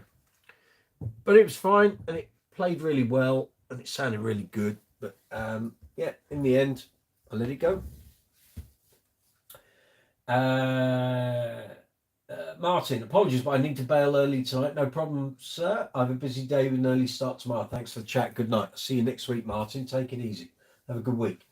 I hope you didn't clean any of it. Yes, I did. Of course I did. I did change the strings. It had Trace Elliott 3090s on it, and they came straight off. And actually, the day I bought it, I got a string deal with the bass centre, so it had Elites on 4000s, and I gave it a damn good clean. And yeah, it was my bass. It was no longer Mark's. He did love the thin strings. And actually, when I sold it to Morgan, I still had those old strings in the packet. So he got the bass, the strings, and he got the letter of authenticity from the bass centre. I wonder how early he started off with that gauge. I think it was very early. I think it was probably around 80, 81. I think back, I'm sure I had a chat with Jason Howe about this. And if I didn't, I can do that at some point, and he can go back through his records. But I'm sure, I think Mark already had a relationship with Rotor Sound very early on and was telling them, I need these gauges. But I think Stanley Clarke was already using similar thin gauges. You've got to remember, when Mark first started out, the first couple of albums, they weren't the huge, they were quite an underground band for a number of years. The whole bass thing didn't take, it took time for that to take off. It was only once Level 42 were on TV more and more that suddenly people were like, oh, I want to buy a JD, I want a Trace Elliott, and I want thin, super wound strings. Why did he want thin gauges? Because it allowed him to play quicker, bend strings, bent harmonics from behind the nut. But also, you know, play light gauge strings. You can play a lot faster, and it's easier to do the bass gymnastics on light gauge strings, as Mark found out with that jazz bass with 4505s in 2017. You try playing To Be With You Again on that, it's hard. Really hard. So thinner strings need less oomph to sound the note. It's just physics. It's the way it is.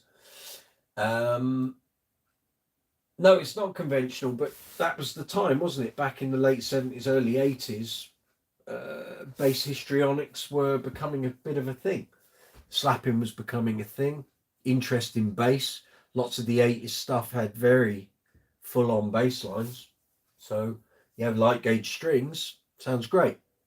But as he realised, once you start playing arenas and stuff, that thin sound from those light gauge strings, you've got to have synth bass behind you to carry some weight. Yeah, and I kind of went off the whole light gauge thing. Let me think. The last set I put on was on a Fender Precision Light, which is here. That would have been 91. And I stuck with 4000s from then on.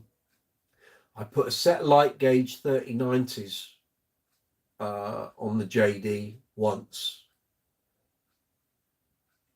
And I've got the 3595s on the Matrix here, the Status Matrix. But other than that, I don't really use light gauge strings. It just doesn't work for me as a bass player.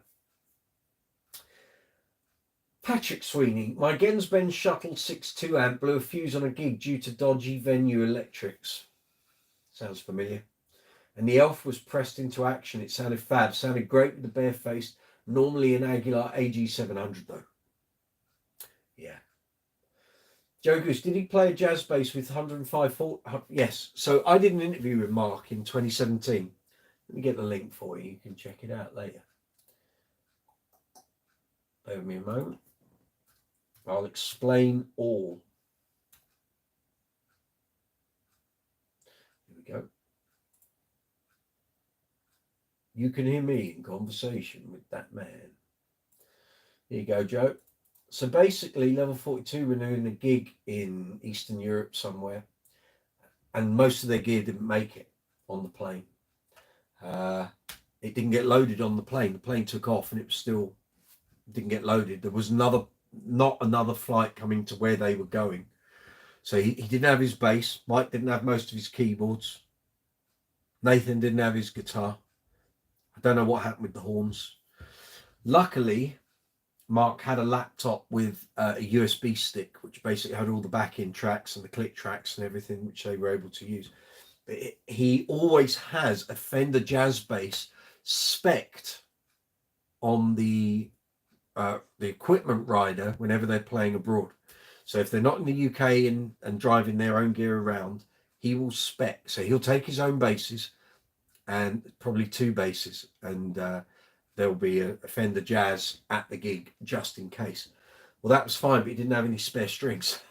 So they go to the hotel they're staying at before the show, and in one of the rooms in the hotel is Stuart Ham and Jan Ackerman, I think, doing a jazz thing. They're playing at the same festival. Stuart says, there's a load of strings, there's some pedals, anything you want, you can have it. So Mark took the strings, not really realising they were 4505s, and so that's what he had to string this Fender Jazz with. As he says to me on the interview, it's you know, he was doing To Be With You Again on 4505s on a Jazz, as opposed to 3090s on a King bass. And he said the old arm was seizing up the muscles, and all he could do was grit his teeth and get through it. Was what it was. There's videos up of it. If you go searching, 2017, and it sounds really odd, but it is what it is. He got through, got the gig done, and that was it. But a one-off occurrence. I said to him, I suggested to him, I said, maybe you might want to get yourself a Status Streamline, because it's so easy to carry around that if that ever happened again, at least you've got the Status sound. Well, he's not using Status anymore. He didn't like the small body of it either, which I thought was a bit odd, considering how small this King bass is compared to the Alembics and JDs that he'd always use. But he said, oh, I can't use that. I can't use the streamline. You've got to be joking. He said, it doesn't look right. Okay, well, it didn't sound too good with the Jazz, did it? But there we go. Okay, Joe Goosebait. I wonder if he knows David Icke as he also lives on the Isle of Wight. Probably. Highly likely. Scott, man, I always go with light gauge strings. I only run regular gauge on Warwick type basses. Okay, each to their own. I can't do the gigs I do with light gauge strings. It's not feasible, really. Amazing. I haven't seen this video. Thank you. Well, mine. I mean, my voice went there. There's 2 interviews with Mark. I'll get you the other one if you want it.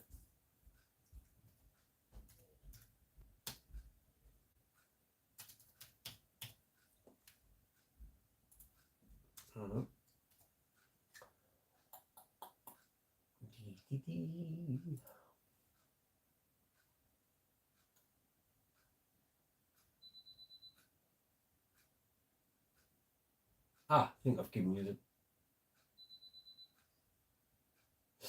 Sorry, I've given you the wrong interview. The first one is the one from 2015 is flat. This is the one I meant to give you. Sorry. Let's do that again. So the one that's already there, Joe, is the one from 2015. This is the one regarding the bass, the jazz bass. Did Stu Ham play 45, 105? Yes, that's always been a thing, because when he used to play with Kabikis, Kabiki Factors sound best, play best when they've got heavier gauge strings on. It's medium scale. If you drop to 40, 100 or anything below that, they become really baggy.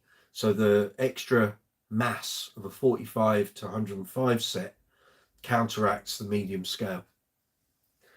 Gives you more oomph. And it keeps the tension on the neck a bit better. Scott M, is there an event like NAMM over on your side of the world? If so, I've never heard of one. There's Frankfurt, which is the European version of NAMM. And then we had the London-based guitar shows, but they're a thing of the past now. So, yeah, that's that. We do now have some weird... Well, there's lots of sort of guitar shows and they bolt a bit of bass on, but there won't be anything even remotely as big as NAMM. But Frankfurt is the closest thing to that.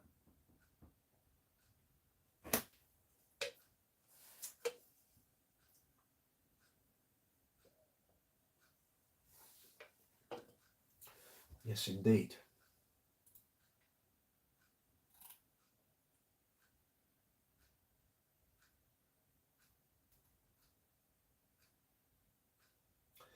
Now there's a name I haven't seen in a while. Joe, I've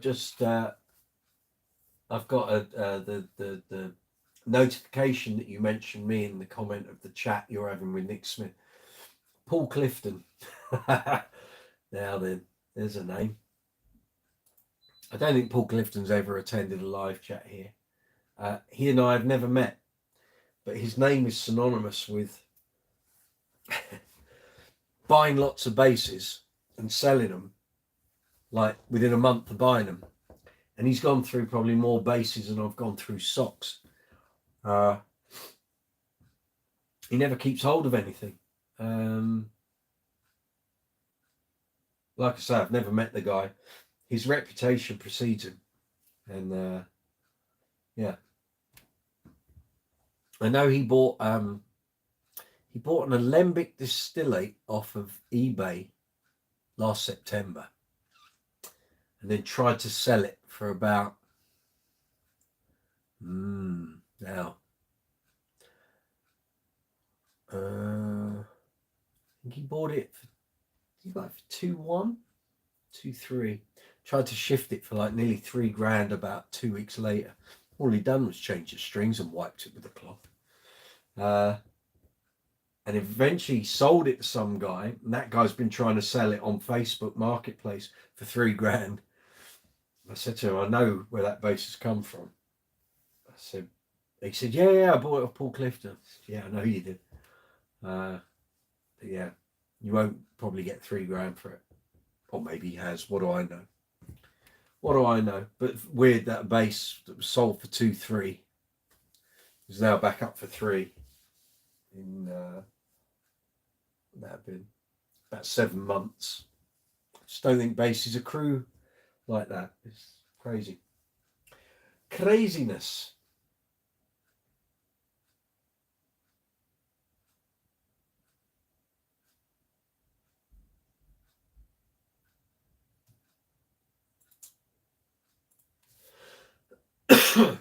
Excuse me.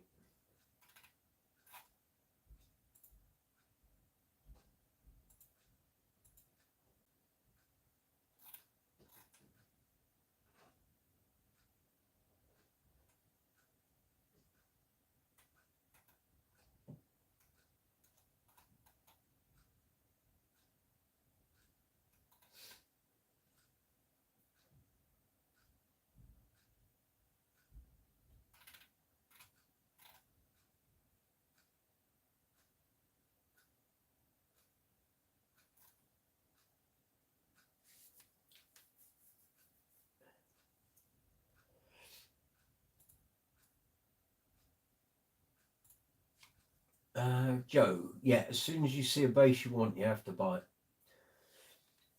Yeah, it's not always that easy.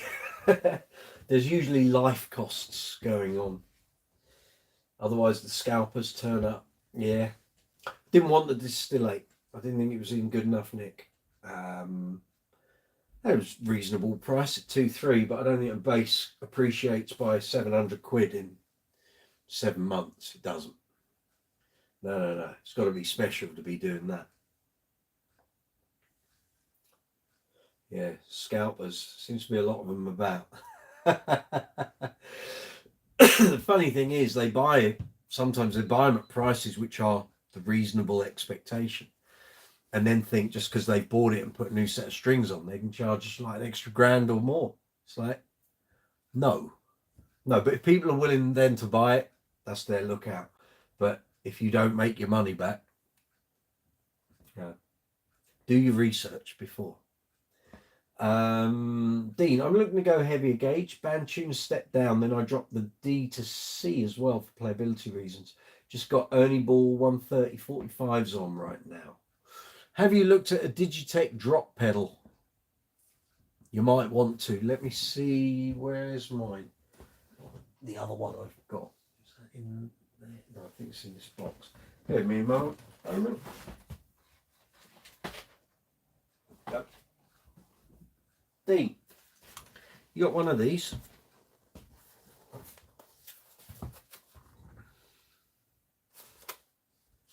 Here's the picture. That's what you want. Don't have to start mucking about with different gauge strings and all of that. I haven't even opened this one. This will be going on the backup board. But anyway, you want one of them. So down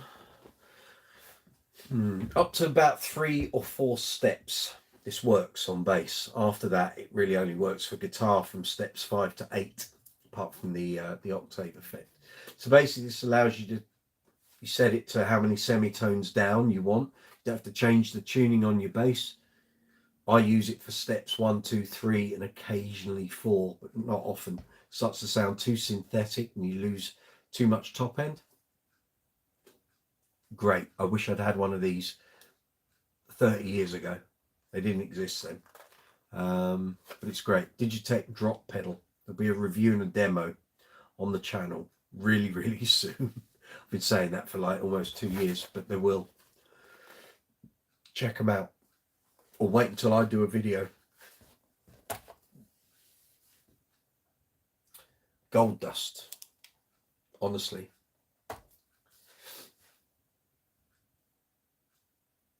You can still go heavier gauge if you wish. But this just makes the whole tuning down thing a lot easier without your neck starting to look like a banana.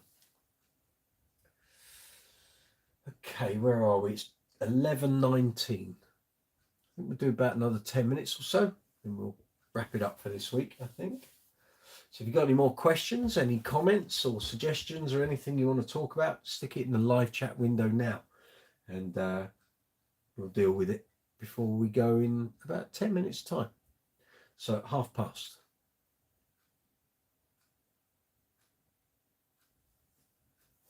Yeah, you've seen similar. Tried one years ago. I think it was called a Mobius or similar. There've been different things. This is basically the drop tuning guts of the Digitech Whammy. So if you watch any videos on YouTube, if you see guitarists using this, it sounds great. Tracking's great. You're dealing with high frequencies. On bass, you're dealing with lower frequencies and power. So like I say, for 1, 2, 3, and maybe 4 semitones at a push, this is fine. But anything after that, you're losing the quality of the tone. You lose the top end, losing the clarity. But I like it. I use it a lot. And I get a lot of mileage out of it. I just wished I'd had it years ago, because it would have saved me a whole load of grief, would have allowed me to use different basses in some of the bands I played with that we had drop tuning. And it also would have allowed me to dep in bands who then call out a weird key for a song, and I wouldn't have had to transpose on the spot. I could just kick that in. Scott, I saw your super chat payment there. You superstar. Thank you very much for your super chat. $19.99. Well done, sir. You're going to head out. I'm glad I could catch you for a few. Bass on, my friend. Cheers, Scott. Lovely job. See you next week, hopefully. Thank you for all the likes and the comments and stuff on the Instagram. Really appreciate it. There'll be some more reels going up on Instagram from tomorrow. Been working on them today. So keep your eyes peeled. You'll see those. Joe Goose. Yeah, that's it. I love this community. I do. Tuesday is my highlight. I don't know what I'm going to do through the summer months when we're not doing the weekly live chat. But there we go. It will be good. We'll be refreshed and recharged for the autumn. And also it will show us, those who are on here regularly, how much we miss doing it when we're not doing it.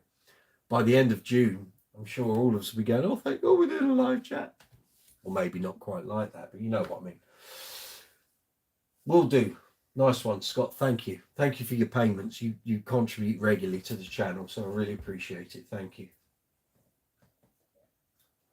And loads of long form content coming up from this week onwards. I know it will, because I've been editing it all day, so.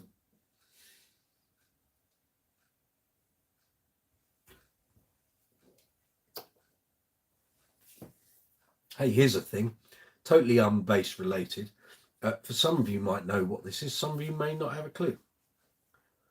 If you use Google, Gmail, YouTube, 1,000,001 different Google things, if you're security conscious, you don't want someone hacking into your YouTube channel, into your email or anything, get one of these. It's called a Titan key.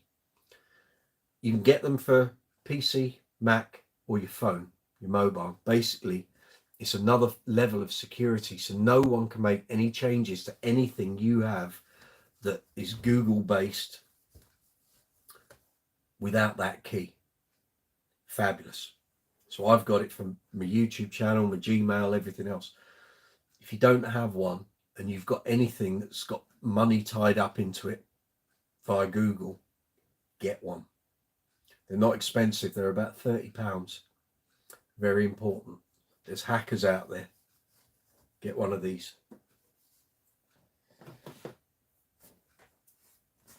Very handy. David Gill, good to see you. Is there any real benefit to going with a heavier gauge on the D and G string? Currently use 4500s.